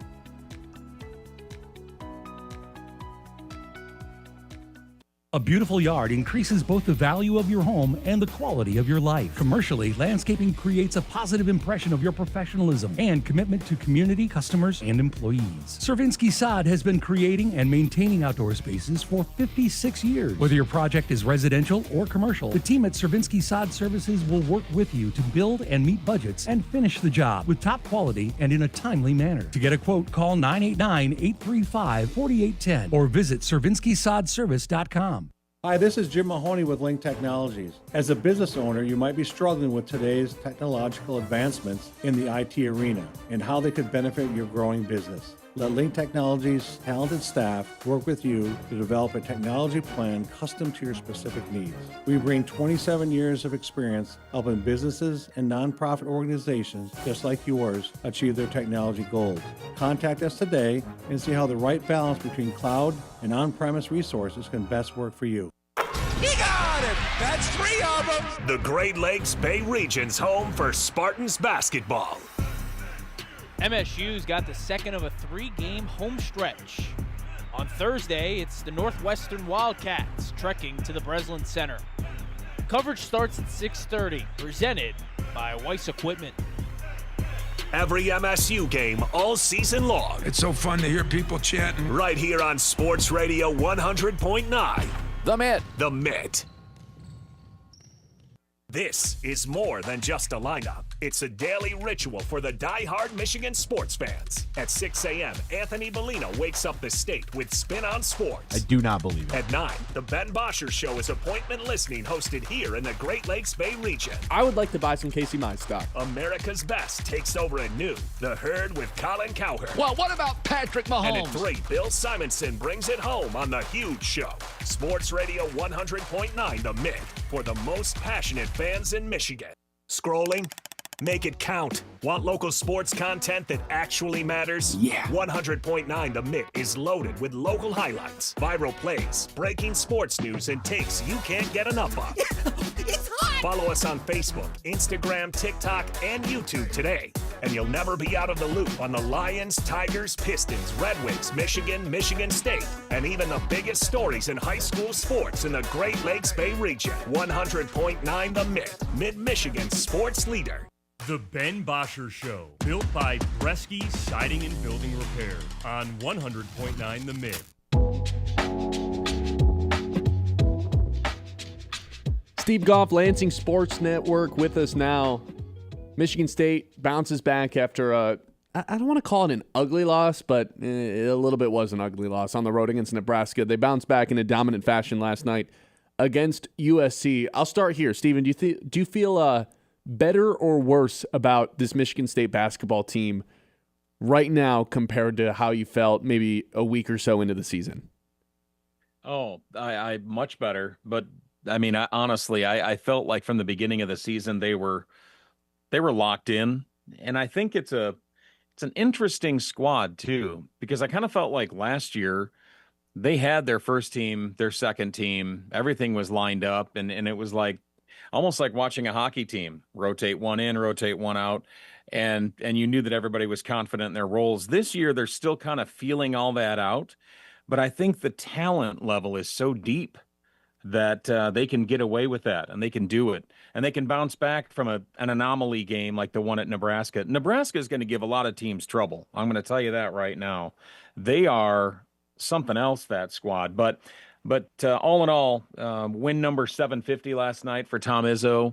I saw a dominating performance by Michigan State's defense, and also they showed they can put up points as well. I predicted a score of 80-63 in our pregame show. I was so close, and I was ready to call Chris Solari from the Detroit Free Press. He's my broadcast partner, and I was like, dude, this is it. I am officially Nostradamus, but alas, they only scored 51. At least in my group chats, the first couple minutes of the game go by, and it's like you're fresh off the Nebraska game, and it's like, oh boy, here we go again. They are leaving Cohen Carr wide open. He's taking a bunch of shots at the beginning of the game. None of them are even close, and it's all of a sudden people are starting to freak out and overreact. And then obviously Michigan State's able to take care of business. Why were they able to, take reins of this game and kind of just sprint forward and never look back? I think they just, short-term memory. What does Ted Lasso say? Be a goldfish. I think that's what they did. I think they put that loss to Nebraska in the rear view, and they focused on what the assignment was last night. And that assignment was just play Spartan basketball, stifling defense, and take and make a lot of shots. Michigan State just performed better last night. And again, I think Nebraska had them out of sorts. Nebraska's team reminded me a lot of the old Wisconsin teams, where you'd go and the final score would always be 50-something to 50-something, and it was annoying. When you're watching basketball, you want to see some points scored, right? I just kind of felt like Michigan State knew the assignment. And if you've noticed the progression of many of the players on that team, Jeremy Fears, for one, took more shots last night. He had a career high in shots attempted last night. That's what you want to see out of your point guard, who's been heretofore kind of afraid to take a lot of shots in a way. Like he's more focused on getting everybody else the ball, which is great. But he needs to be a floor leader, and he needs to take some shots. And I feel like he's finally starting to find a level of comfortability where he can take more shots. Cohen Carr had an off game against Nebraska, but he came back strong and did what we know he can do. That kid's been working on every aspect of his game. And it reminds me a lot of when Jay Rich was here at Michigan State, where you thought of him as kind of a one-trick pony. Oh, my God, you should see the way this guy dunks. And that's all we heard about Cohen Carr. He's worked really hard to round out his game and become an all-around ball player versus just a dunker, which obviously he's one of the most dynamic individuals in the country when it comes to athleticism. But he can hit those mid-range jumpers, and we need him to do so. Same with Jackson Kohler, who has clearly worked on his game. He's like bringing back Bill Laimbeer from way back when I was a kid. That's what it reminds me of. He's got no business shooting those threes and making them look so pretty, but he does it. And obviously he's worked on his game to make that happen too. He's approaching that point. I hate to say it, but back when Mo Pete was playing for Michigan State, I don't know if you felt this, Ben, but when Mo Pete would shoot the ball for Michigan State, you just kind of knew what was going in. Mm-hmm. Well, isn't Kohler shooting like 50% from three still? Yes. It's something close to that. He's 8 of 9 in the last 2 games. games, too. Yeah, it's unreal. It's insane. But you just have that confidence in his shot that, it's going in. It's going in. There's no doubt about it. And it's all net string music, and it's a beautiful thing to watch. So I don't know if that's a long way around my wrist to tell you what time it is to answer your question, but I just feel like Michigan State knew their assignment last night, and they got it done. Well, let me tell you this about Jackson Kohler, too, because I think all of us, I think most people expected him to be maybe the most consistent player on the team this year with the looming X factor that was Cohen Carr, what kind of step he would take forward. And he's definitely a better player than he was a year ago or 2 years ago, but I don't know if he's really taken hold as the best player on this team. I think Jackson Kohler has kind of been that. And to be quite honest with you, this is a thought I had during the Nebraska game.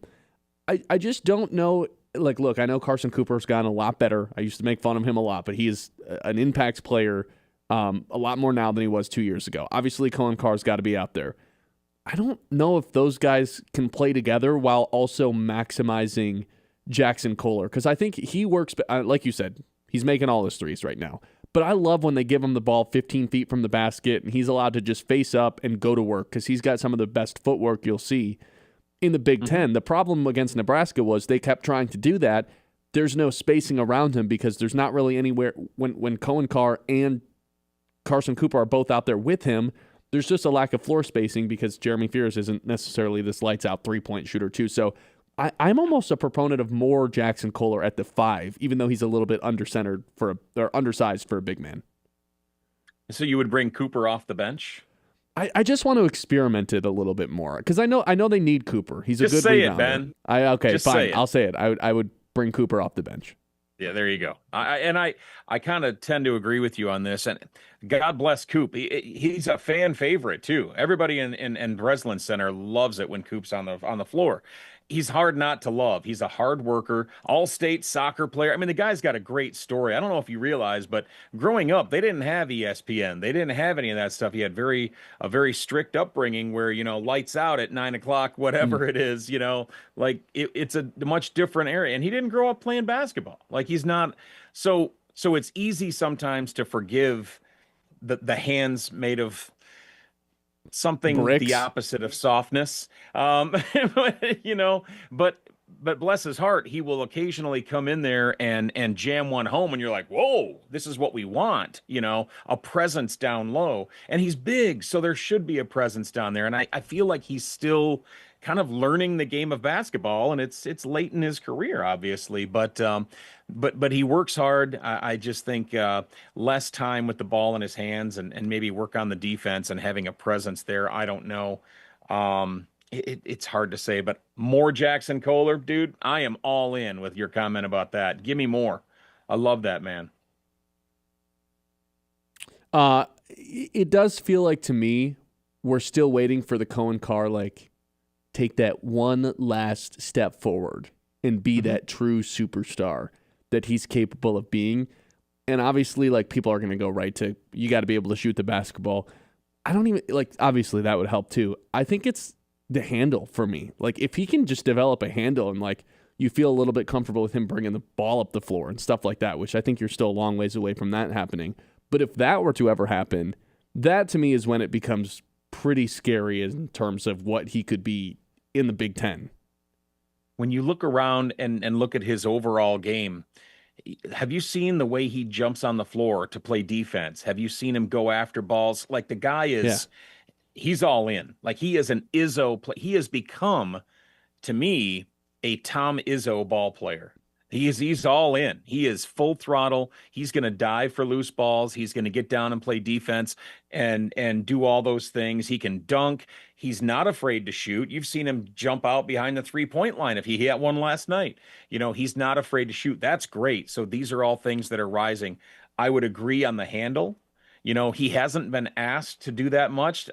He's kind of got the Scottie Pippen type of size where maybe he does handle the rock and bring it up a little bit. And that might help with Jeremy Fears too, not having to do it all on his own. But because right now, not to say that Cohen needs to develop into a backup point guard role, but, with Devine out, you saw with Michigan State, it was difficult to have a decent locked in backup point guard for Fears, which forces Fears to play more minutes, which he's going to get tired, so there's a lot of merit to what you're saying about getting Cohen to handle the ball a little bit, maybe give Fears a bit of a spell, but right now I think maybe that's the only thing about Cohen's game that's not fully polished yet. The tools are there. He's just got to continue to make everything shine. Well, speaking of Devine, too, it's something that MSU has seemed to be testing out is who is the long-term starting two-guard for this team and closing two-guard. Obviously, he was that for a couple of games before getting sick. Kurt Tang has done a good job, and maybe Trey Fort hasn't been necessarily what they needed coming into the season, what they expected from him. What do you think the answer is at the long-term two-guard spot for MSU? Because I'm a big fan of Jordan Scott. I think he's one of the better defenders on the team, but he's a young freshman. So what do you think? Yeah, I like Jordan Scott a lot. I think that's a good call. I mean, you see the kind of energy he brings in when they bring him off the bench and put him in the game. The crowd loves him, and he always seems to have a instant spark, kind of a Vinnie Johnson microwave style. I love it. Again, going old school Pistons. But yeah, I agree with that, and I think eventually you'll see him with a greater role for Michigan State. But just going back to what I was saying, though, you put him next to Devine. I think that's a pretty good 1-2 combo. You've got to have a good point guard to get him the ball off the bench as well. I kind of want to see, Jeremy grow into his minutes as well. And, maybe as a senior, he plays more minutes. But right now, this team is still developing, and he should, have somebody that we can be confident in that can take that one spot and then hand it off to Jordan Scott or hand it off to Kurtang or whomever. I mean, there's so many shooting guards on this team. The question is, who's going to put the ball in the basket? And that's been the struggle, is just making the shots, and there's been great nights, but there's been not so great nights as well. Stephen Goff, Lansing Sports Network. Spartans not in action this weekend, but they'll be taking on Northwestern at home on Thursday at 6:30 before playing Indiana Tuesday. That one's in East Lansing as well. Always good catching up with you, man. Hopefully these Spartans can keep winning, because I'm hoping Michigan State doesn't lose another game, Michigan doesn't lose another game leading up to that January 30th clash in East Lansing, because I think that's everything Michigan, not Michigan U of M, but Michigan, the state, basketball fans could possibly ask for, is those two head-on collision course. Yeah. Thanks for having me on, gentlemen, and also thanks for not asking me about the transfer portal for the football team. I appreciate it. Have a good one, Steve. You guys too. See ya. All right, Ben Bosscher Show live with you, as always, here on 100.9 The Mitt. We'll hit the news when we come back. Do our two traditions to close out every show as well. It's the Ben Bosscher Show here on The Mitt. The Ben Bosscher Show, built by Bresky Siding and Building Repair on 100.9 The Mitt. Ugh, the outside of my house needs a total makeover. The siding is faded, the gutters are falling off, and the roof is leaking. What is that falling from the sky? Super Bresky! Who are you? Super Bresky!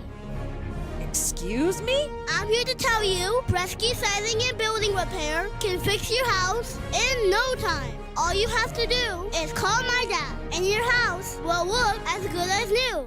Call me, Derek Bresky, at Bresky Siding and Building Repair today. When you go Great Lakes Bay in Michigan, lose yourself in nature and find yourself at peace. Soak up the stillness of winter on glistening trails, or glide along an outdoor ice rink. Take charming carriage rides through snowy streets. Embrace the magic of the season and warm up with comfort food and handcrafted beverages. There are moments of pure greatness all around if we linger long enough to soak them in. Find yours at gogreat.com. This winter, the hottest action in Midland isn't on a screen. It's on the court at the Dow Tennis Classic, February 15th through the 22nd. The lights, the speed, the perfect hush just before a match-winning shot. It's all back, and it's more electrifying than ever. Come watch world-class athletes battle for every point, every set, every moment, right here in your own backyard. It's fast, it's fierce, and it is unforgettable. Tickets are on sale now. Visit DowTennisClassic.com. Be there February 15th to the 22nd for the Dow Tennis Classic. Broken appliance? Don't panic. Call Mr. Appliance. With a 4.9-star Google rating, our expert service professionals deliver speedy service with a 1-year done-right promise, so you can count on long-lasting repairs. We treat your home or business with care, no mess, and no trace left behind. Ask about our appliance wellness program to keep things running smoothly year-round. Visit us online at MrAppliance.com for easy online scheduling and local contact information. Mr. Appliance, speedy, trusted, guaranteed. I'm Sarah Stockford, host of 100.9 The Mitt Success Suite, a podcast highlighting the most inspiring female leaders across the Great Lakes Bay region. This month, we spoke with Sharon Mortensen, President and CEO of the Midland Area Community Foundation. It's a group of people that come together to learn about and to provide input on things happening in our community. So our next upcoming time that we're together, we're talking about law enforcement. We're going to have our prosecutor and our sheriff and our police chief talking about what they're doing and then getting input from the group. So that's a wonderful way for people to come and learn and share their ideas. We've also partnered with the Midland Business Alliance on the My Pros Community Crowd Fund, which started, goodness, now I think it's been probably 4 years. Listen to the full episode on YouTube at 100.9 The Mitt. Subscribe and hit the notification button to be alerted when new episodes drop. That's Success Suite with Sarah Stockford. Hey, I'm Ben Bosscher. And I'm Kyle Sandel. And the two of us are live every weekday on 100.9 The Mitt at 9 a.m. until noon, giving you opinions on the teams that you care about the most. The Lions, Tigers, Red Wings, Pistons, those teams. And a whole lot more. Whether we're breaking down a game from the night before, debating the biggest news from the day, or doing a draft or spread picks, we're always having fun. I mean, come on, it's our job to talk about sports. How could we not be having fun? So if the big games aren't enough for you, if you're a real diehard fan, this show is going to be perfect for you. You can count on us to be your morning sports outlet every day. The Ben Bosscher Show with Ben Bosscher and Kyle Sandel on 100.9 The Mitt. Scrolling? Make it count. Want local sports content that actually matters? Yeah. 100.9 The Mitt is loaded with local highlights, viral plays, breaking sports news, and takes you can't get enough of. It's hot! Follow us on Facebook, Instagram, TikTok, and YouTube today, and you'll never be out of the loop on the Lions, Tigers, Pistons, Red Wings, Michigan State, and even the biggest stories in high school sports in the Great Lakes Bay region. 100.9 The Mitt, Mid-Michigan's sports leader. Here are 5 good reasons for high school multi-sport participation. Fewer overuse injuries, less opportunity for emotional burnout, exposure to different kids and coaches, exposure to different roles, and learning to compete better. Being a multi-sport participant can help a kid become a more well-rounded person. Multi-sport participation is cross-training for life. Learn more at the MHSAA website. A message from the Michigan High School Athletic Association promoting the value and values of educational athletics. The Ben Bosscher Show, built by Bresky Siding and Building Repair on 100.9 The Mitt.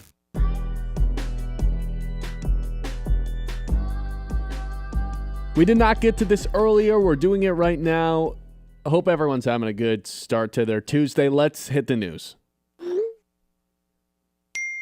The Mitt's Morning Catch. All right, let's get right into the news, Ben. Let's do it. A lot of stuff going on in the news. Don't really need to mention that MSU win because we just talked about it with Steve Goff. But what we do need to look at is the community calendar, as always presented by Bresky Siding and Building Repair. Let's do a little bit of high school basketball check-in, right? We talked about Northwood yesterday. Midland Dow, they got a boys and girls doubleheader tonight at home with Bay City Western. Girls start at 6, boys are right after. So if you want to go, you got nothing to do, you want to watch some hoops, you don't really feel like watching Michigan because they're too good, well, go watch Midland Dow. Why not? Okay. Michigan is too good, you're right. Well, let's talk about that team that's too good. Michigan Penn State tonight at 7. On the road, conference game, 22.5-point favorites. 22? I thought I saw it as 20. I'm looking at 20 right now on really generic sportsbook. Oh, no, this is moved because I had it written down this morning as 22.5, so... I think I'd still take so Michigan. People are betting on Penn State stinks. Is that what the case is? Penn State's not very good. No, they're not. I would take Michigan here, even though it's on the road. I mean, I think I'm in the territory where just take Michigan until they don't cover. They hung with MSU, but they got destroyed by Indiana. They shouldn't have. And Illinois kind of manhandled them a little bit. What a tough stretch, by the way, for Penn State. They go Illinois last week, Michigan tonight, and then Purdue this weekend. That's pretty tough. But yeah. 0-3 to start Big Ten play is Penn State. Michigan looking to start 3-0. Yeah, 20.5-point favorites on the road in a conference game is pretty unheard of. So, and I mean, it doesn't happen. Do you see I think I already told you this stat. They're the first. I definitely already told you this one. Yeah, I'll just the 30, say it again. The 30-point thing. 3 straight top 25 opponents they've beaten by 30. Nobody in the history of the AP poll has ever done that. No big deal. Just crazy. I'm running out of things to say about them. Yeah. I still think, incredible. look, as odd as it sounds, I think they have to play in a close game. Their first close game can't be that MSU one. They have played in close games. Remember Not the beginning of the year when they bad teams. Remember at the beginning of the year when everyone was like, "Why are they struggling with TCU?" Wait, they went to overtime with Wake Forest. I mean, that was a valid thing to say, was it not? Sure, but but now you're saying, why don't they play close games? They did play close games. I'm not saying why. I'm saying it would be beneficial for them to have to close out a game against a good team, right? Yes. Wouldn't it be? Like, they haven't had that experience. They have not played a close game. They have had that experience the first not week of the against a good season. team. You're not listening to what I'm saying. They what if haven't they had just to. kill all the other good teams, though? I struggle to think that's sustainable when you have MSU, Purdue, and Duke still on the schedule, and Illinois. But they'll get their chances. They will, but it's just it would be probably beneficial for them, as much as it sounds dumb to say, like, play close. I'm not saying it's do it against Penn State, but I don't want to see Yaxel tonight, though. Let that guy rest up. Whatever's wrong with his leg. I don't know the word on that. Whatever's wrong with his leg, let him sit until it's 100%. There's no reason. Yeah, I agree. I mean, the fact that he was out there running around, like, just his leg. He's limping. Clearly very injured. Very uncomfortable. I don't want to say very injured. Yeah. But yeah, it was just hindered. Yeah, did not look great. So that's tonight at 7. Red Wings last night, they bounced back with a 5-3 win over to the Senators. We were talking about them earlier, but still atop the Eastern Conference. Big time win. Dan Campbell, he spoke with the media yesterday, and they asked, hey, what would you give yourself for a grade this season, you know? He says, I'd give myself a freaking F after the Lions underachieved. I mean, if you are expected to go to the Super Bowl and you don't make the playoffs, you probably don't deserve anything higher than a C-, and Dan Campbell obviously is going to take all the blame. So I'm not all that surprised. I think this just got turned into a big headline when in reality it was just like, I'd give myself an F-. It's Dan Campbell just being Dan Campbell. Like, yeah. He's disappointed. He's going to blame himself. He's going to be hard on himself. But it did seem like, hey, man, we got me. He didn't say this out loud, but it did feel a little, maybe we got complacent, and training camp's going to be a lot different this year. I mean, that's what my favorite message was. Jared Goff in the post game when he just straight up like, goes to break down and says, hey, for everyone that's here next year, this feeling's not happening again. And that was it. It was no like, hey, I was a good season, guys. I loved battling with you. None of that. It was just straight up. You guys are my brothers. Yeah, it was. We're not doing this again. It was straight. I love that. That's what you want out of your QB. So keep it simple. All right, more news. Speaking of coaches, let's do a quick recap on all the guys that have been fired. Jonathan Gannon was let go from the Cardinals right after the show yesterday. Pete Carroll and Kevin Stefanski let go mid-show. And then, of course, Raheem Morris got canned like 20 minutes after the Falcons won. Who's the most controversial one here, like, has done enough to stay employed? For sure Stefanski, right? And it's always like, it's the guy that every time a dude gets fired and the immediate reaction from the people in the NFL media is like, wow, what a good coaching candidate this is for every other team. Yeah, immediately going to be interviewing for the Titans and Giants head coaching job. I would guess he's the Giants head coach. It's very similar to when Mike Vrabel was fired from the Tennessee Titans. It was like, whoa, this guy's just going to be the best guy in the market, just like that. Not saying the Browns were wrong to like maybe they just needed to start something fresh. Give me $1 every time. But I've obviously, heard that. if he rebuilds the Giants and they're really good, like they're going to feel like idiots, and it's probably going to happen. So, I wasn't aware of how bad some of Shadur's numbers were, but like you're right, they do kind of just need to move on to another chapter. I think Stefanski's just kind of the big winner from this, right? Yeah, he gets to leave the Browns and he'll probably be a coach somewhere else. He will be a coach somewhere else. Yeah. He'll go to some other unless he wants a year organization. off or something, but who knows? The Browns are turning the page on their coach and their quarterback, which I think is pretty funny. Like they're just doing this all over again, and there's no end in sight. This is just what the Browns do. Yeah. They fire their coach, they bring in a new quarterback, he stinks, and then they do it all over again. Gannon, underrated firing. Like pretty bad. Yeah, I mean, we were talking about his numbers this morning. Like just some of the stuff I didn't quite realize. 3-15 in divisional games in 3 years. Yeah, I mean, there's only so much you can blame injuries on after a 3-year stretch where you don't really do anything. And if you have 3 wins in your 3rd season, like that's pretty much a death sentence in the NFL. Yeah. Pete Carroll was not a surprise. The Raiders number 1 I was overall a little pick. bit surprised. No. I thought maybe they would give Pete like 1 more year. I mean, that started coming out. Yeah. Like before week 18, week 17, really, that he was going to be one and done. And I can't wait for the Raiders to take Mendoza and just continue to ignore their offensive line. That's going to be awesome. And what was the other one you said? Raheem Morris. Atlanta's a really intriguing job if they can figure out the quarterback thing. And we just got a notification, by the way, in the last break that Matt Ryan has emerged as the favorite to be their new president of football, which is a new position they're creating. Because they have a GM, too. So I don't know if it's like the guy that's in charge of the GM. I think it's just a second voice, but right? Is Matt Ryan just going to leave NBC and just join? Or I think he's CBS. He's CBS, actually, yeah. I would be very interested in the Atlanta one if they had a plan at quarterback that's not named Michael Penix. But even if you don't really have a plan, like knowing that eventually you'll move off of him, they just have a really solid foundation.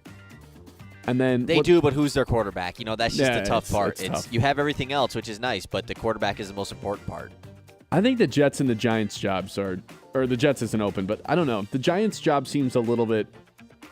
I don't know if I'd want it as much as people are making it out to be a good job. I'm not all that convinced Jackson Dart's a real quarterback.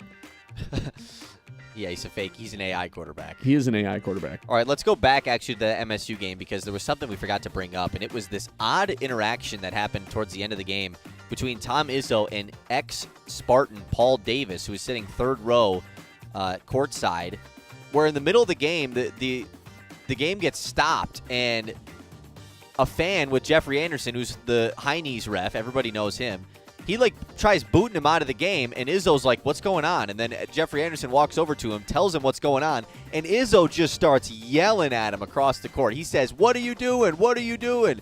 And then he sat there still, and Izzo said, get out of here, just started screaming at him. Clearly said something pretty rough to the ref is what it sounds like. No one can confirm this, but Izzo said he was pretty ticked off about it in the postgame. Yeah, I don't know what he said. I wish I knew what he said. Izzo said it wasn't something racial or sexual. He said, I want to clarify that. I've seen speculation about it on the internet, but obviously none of it's confirmed, so it's no use in saying any of it. But yeah, this is a former Spartan. This is a former player. So not a good look, obviously, and Izzo just has all the pull in the world. He basically kicked him out. Is there a more powerful person at while Michigan he's State? coaching the game? Kick the guy out. Do you think Tom Izzo has more authority at Michigan State than whoever their president is or Jay Batt or anybody? More than Jay Batt for sure. I don't know about the president, but definitely more than Jay Batt. Yeah. Which it reminded me of the moment when LeBron was in Indiana when he got those two people kicked out courtside. You remember that? When he just went and got them. the ref and was like these two gone. Get him out of here. It wasn't even his home stadium. Yep, you're right, LeBron. We'll get him out of here. I'm sorry, LeBron. Well, those guys were making fun of his kids, weren't they? Yeah, I think they were I mean, obviously if you're getting kicked out of a game by a player, you have to be saying something pretty unreal. So yeah. I have no problem whenever a player or a coach is like, no, get that guy out of here. Exactly. I'm going to trust them 99.9% of the time that, if they heard something that's that egregious. Right. It had to have been. If Izzo was in the middle of the game yelling at him to be kicked out of here, it had to have been something bad. Well, to be fair, Izzo was up by 30 points at that time. But Izzo also goes at the refs.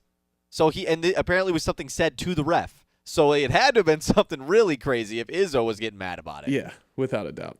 Also, Trae Young might be getting traded. That's the news.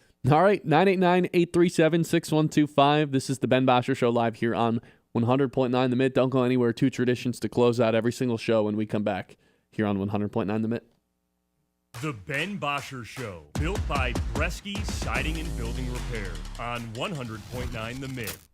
At Scott Family Dental, we treat every patient like family because it's in our name. Our office culture is built on trust, comfort, and care, just like you'd want for your own loved ones. We don't sign contracts with insurance companies, so we can offer the highest quality dental care without compromise. That means your treatment is based on what's best for you, not an insurance plan. Scott Family Dental, compassionate care, lasting smiles. Visit scottfamdental.com to schedule today. Hey Midland, join the Silver Sneakers and Renew Active programs at the Midland Community Center, where fitness for seniors is fun and free. With Silver Sneakers and Renew Active, seniors 65 and older enjoy access to Greater Midland Community Center, North Family Center, and Coleman Family Center, all at no extra cost with eligible Medicare Advantage plans. Dive into all group fitness classes, exclusive Silver Sneakers classes, and our Greater Midland Walking Club.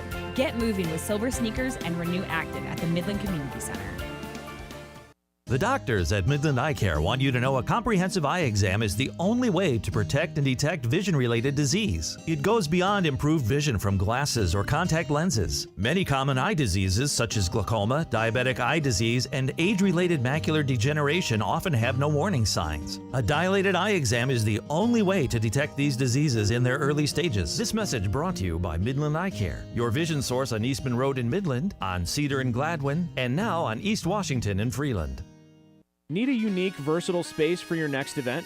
From the moment you arrive at Dow Diamond, it's easy to see how it's more than just a baseball stadium.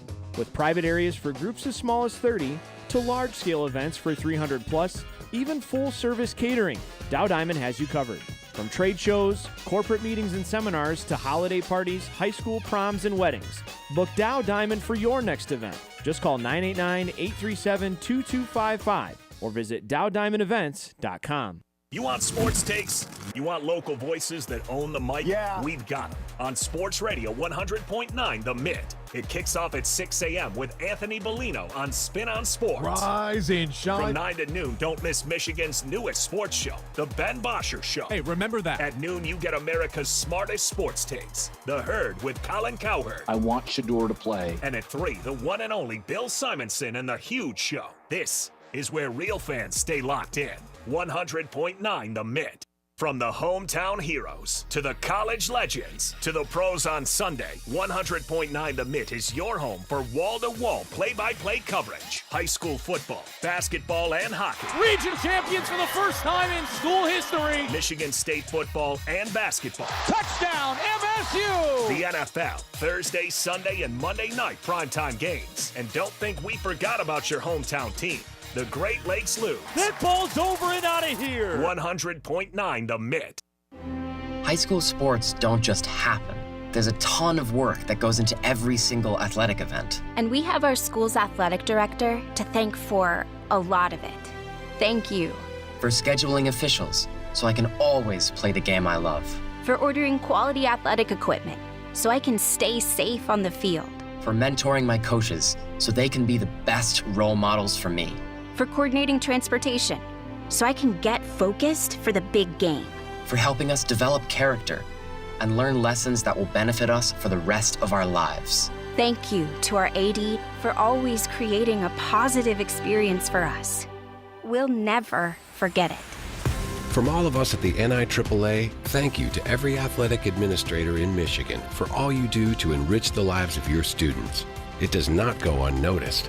This message presented by the NIAAA, the National Interscholastic Athletic Administrators Association. The Ben Bosscher Show, built by Bresky Siding and Building Repair on 100.9 The Mitt.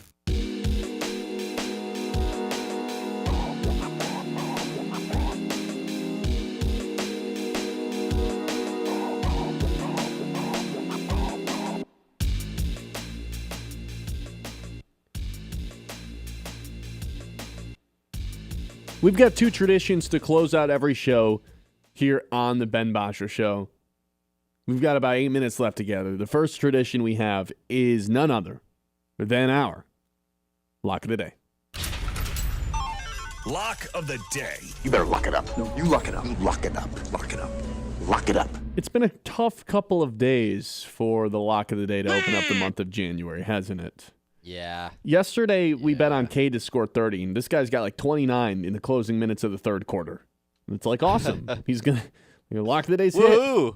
And then he finished with 29 points because he barely played in the fourth quarter because the Pistons were destroying them. Yeah, I can't get mad at you for that one. I feel like I've taken Cade to score 30 multiple times here in the last 3 weeks, and that's happened each of those times. There was another time where he had 20 at halftime and somehow finished with 28 because they were blowing a team out of the water. Yeah, that was like right at the end of December, December 30th. So it's happened twice during the last week, essentially. So awesome. Yeah. It's just so great. Yeah. And then what was Mondays? Cade to score 30 you also did on November the 5th. Oh, it hit, though, so at least it's like never. But that would suck if it's like never hit. Monday's bet, well, that was Monday's bet, but you hit Nets the first one. Oh, yeah, that's right. Yeah, so you're 0-2 to start off 2026. We did a full reset of Ben's Lock of the Day, but it's already 2 units down. So that's so awesome. Big day today to try to get back into things. First win of the year. I'm taking the over in the Dallas Mavericks Sacramento Kings game. The over-under sitting at 232.5. These are two of the worst defensive-rated teams in the NBA. These are the two worst teams in the NBA in opponent points per game in the paint. I just feel like it's going to be pretty easy to get buckets on both of these teams here tonight. So I'm going to go with the over in this game. It's pretty low. I couldn't believe for the two worst defensive-rated teams in the NBA that the over-under was only 232. And it's probably because both these offenses are not very good too, but I feel like It's pretty low. Like, it's the lowest of the day. That's what I'm saying. And I feel like bad offense usually just trumps bad defense. Right. Well, and if you want to stay up to watch this game to see if it's going to hit, this game starts pretty early. It starts at 11 p.m., so. I'll just wake up in the morning and Isn't that say, crazy? oh, look at that. 11 p.m. tips are just unreal. I know it's obviously West Coast, but, like, still. I think that's fine. I'll wake up and say, oh, look at that. Both teams scored 117 points last night. Therefore, I win and win some money. What do you think? Taylor fade? Little Cooper Flag action? I think I will. Little Russell Westbrook action in the big 2-6? I think I will tail. Sure. Like, yesterday's pick probably should have hit, and I tailed it. Like, I thought it was a good pick, so. It was. I was proud of that. Yeah, I mean, he was aggressive. If the game was close, if John's Knicks would have done anything, like, maybe he would have had 40. But Cade didn't have to play down the stretch, so Chaz Lanier we got to see. That's right. Hell yeah. Second-round rookie. Yeah, I'll tail. Why not? You going to stay up and watch this one? No. No. Darn. You're not going to take Michigan, huh? Too scared to take Michigan spread? I mean, it's been like the lock of every game. They cover every game. I know. Maybe that should just be it for now. Until it ends. It's like I feel like Indiana, like just don't bet against Indiana until it doesn't happen. I feel like it's too late to hop on the train. Like, if we would have been doing this, right. like we take Michigan spread every time they play, I feel like I'd have some logic in just riding it out. However, being a 20-point favorite on the road in a conference game is... And this being our first time no jumping matter on, what, it's still crazy. Like, no matter who it is, that's just a crazy thing. Yeah. On the road. Oh, well. That is our lock of the day. Lock of the day. You better lock it up. No, you lock it up. Lock it up. Lock it up. Lock it up. Hey, we talk about all the time having home field advantage. Well, if your home or business uses propane, the company with that advantage is Forward Energy. Since 1925, they've been serving our local community with propane and fuel solutions for homes and businesses. Local people, reliable service, that is Forward Energy, part of the home team. All right, the other tradition we have to close out each show is predicting what Colin Cowherd opens with. You got a point yesterday, so congratulations to you. Big point on a steal day as well because you got to go first. So 39-33 is the score. You picked the Steelers on a steal day and got a point. You're correct. He loves Aaron Rodgers and the Steelers, man. Just can't get over it. He does. So today, though, man, today is really you gotta get creative today because there's not a lot of news. I mean, the Cowboys moved off of Matt Eberflus. That's the top headline on ESPN right now. So there is not a lot to go off of. I think that with my first pick, I think he's just going to pick a playoff game, a series or a game, and just kind of talk about that or pick a team maybe that he thinks can go on a run. And so now I just have to think, okay, what's that team going to be? Well, the Saturday game is probably what you would think just because it's the first game, of course. Rams-Panthers, though. Like, is it randomly going to be a Stafford lead? I don't know. I know what I'm picking, though. I'm going to rock with Bears, Caleb Williams. It's not even going to really be about the Packers. It's just going to be about Caleb Williams, Ben Johnson, and the Bears. Just kind of talking about them as like, oh, why are they this? They're playing the Packers for the third time. Just some whatever. You know he does his old Caleb Williams spiel. I don't feel like confident in it. I really have no idea what he's going to lead with. It could be a transfer portal thing in college football. Who knows? But I'm going to rock with that. No, I like that. That's probably where I would have gone. Ooh, but also the college football playoff games are early this week, right? Yeah, there's Thursday and Friday. Yeah, okay. So they happen. Obviously, he's NFL, but still, okay. Debating between two games here, both of which are played on Sunday. I don't think it's going to be the Rams game. What if he led with the Pistons? Right? If there ever was a day to lead with the Pistons, it's today, right? There's just no way. Or it's more so like an anti-Knicks thing that just involves the Pistons. I still think we're in football season. Oh, I know what he's going to lead with. Crap. You do? Yeah. You want to tell me? No. What is it? No, you know what? I'll be nice. No, you don't have to tell me. But That'd be cheating. Trae Young trade news is probably the biggest news, right? I still don't think that's lead worthy. But it's probably the biggest news there is. I agree it's probably not lead worthy, but maybe once he get traded it would be. You know what I'm going to say? I'm going to say look around. I'm going to do it's a classic bit, but I think it's the direction he's going to go with today. Look at the Bills' path. The Bills and Josh Allen, You have to play this is the best path he'll ever have to get to a Super Bowl. I like this. And if he doesn't happen this year, it might never happen, which is funny because that's the narrative that's being spun. The Bills team's just not that good. I just don't think the Bills are very good other than the quarterback. But for Josh Allen's Bills purpose, yeah, I'm going to go Josh Allen lead. Look at they play the Jaguars, who are playing good, but whatever. Then they'll play whoever they play next, whether it's the Broncos or the Patriots, who they've already beaten once. This is the year for the Bills. Will be mine. Yeah. Will be my Colin. I was thinking lead. a little bit like maybe like if there's an NBA lead here, Warriors, Steve Kerr got ejected last night. That's a good time to talk about the downfall of them. But I don't think so. They're done, right? Probably. They're yeah. just the they Thunder seem lost all by sorts of 27 to Last the Hornets last night. To the Hornets. What? I know. I'm just seeing this. What is wrong? Did they sit lost everybody? back-to-back games. No. Like Shea played in that game. Shea played. Only had 21. Oh my God. What's Jada I got to played, tune on one of Holmgren their played. games. What's Yeah, going on with them? Maybe the Pistons will win the title. All right. We will be back tomorrow. A whole lot to get to. John's going to become pinch hit for Kyle tomorrow. It's going to be fun. Can't wait to talk to you guys when that happens. Facebook, Instagram, TikTok, YouTube.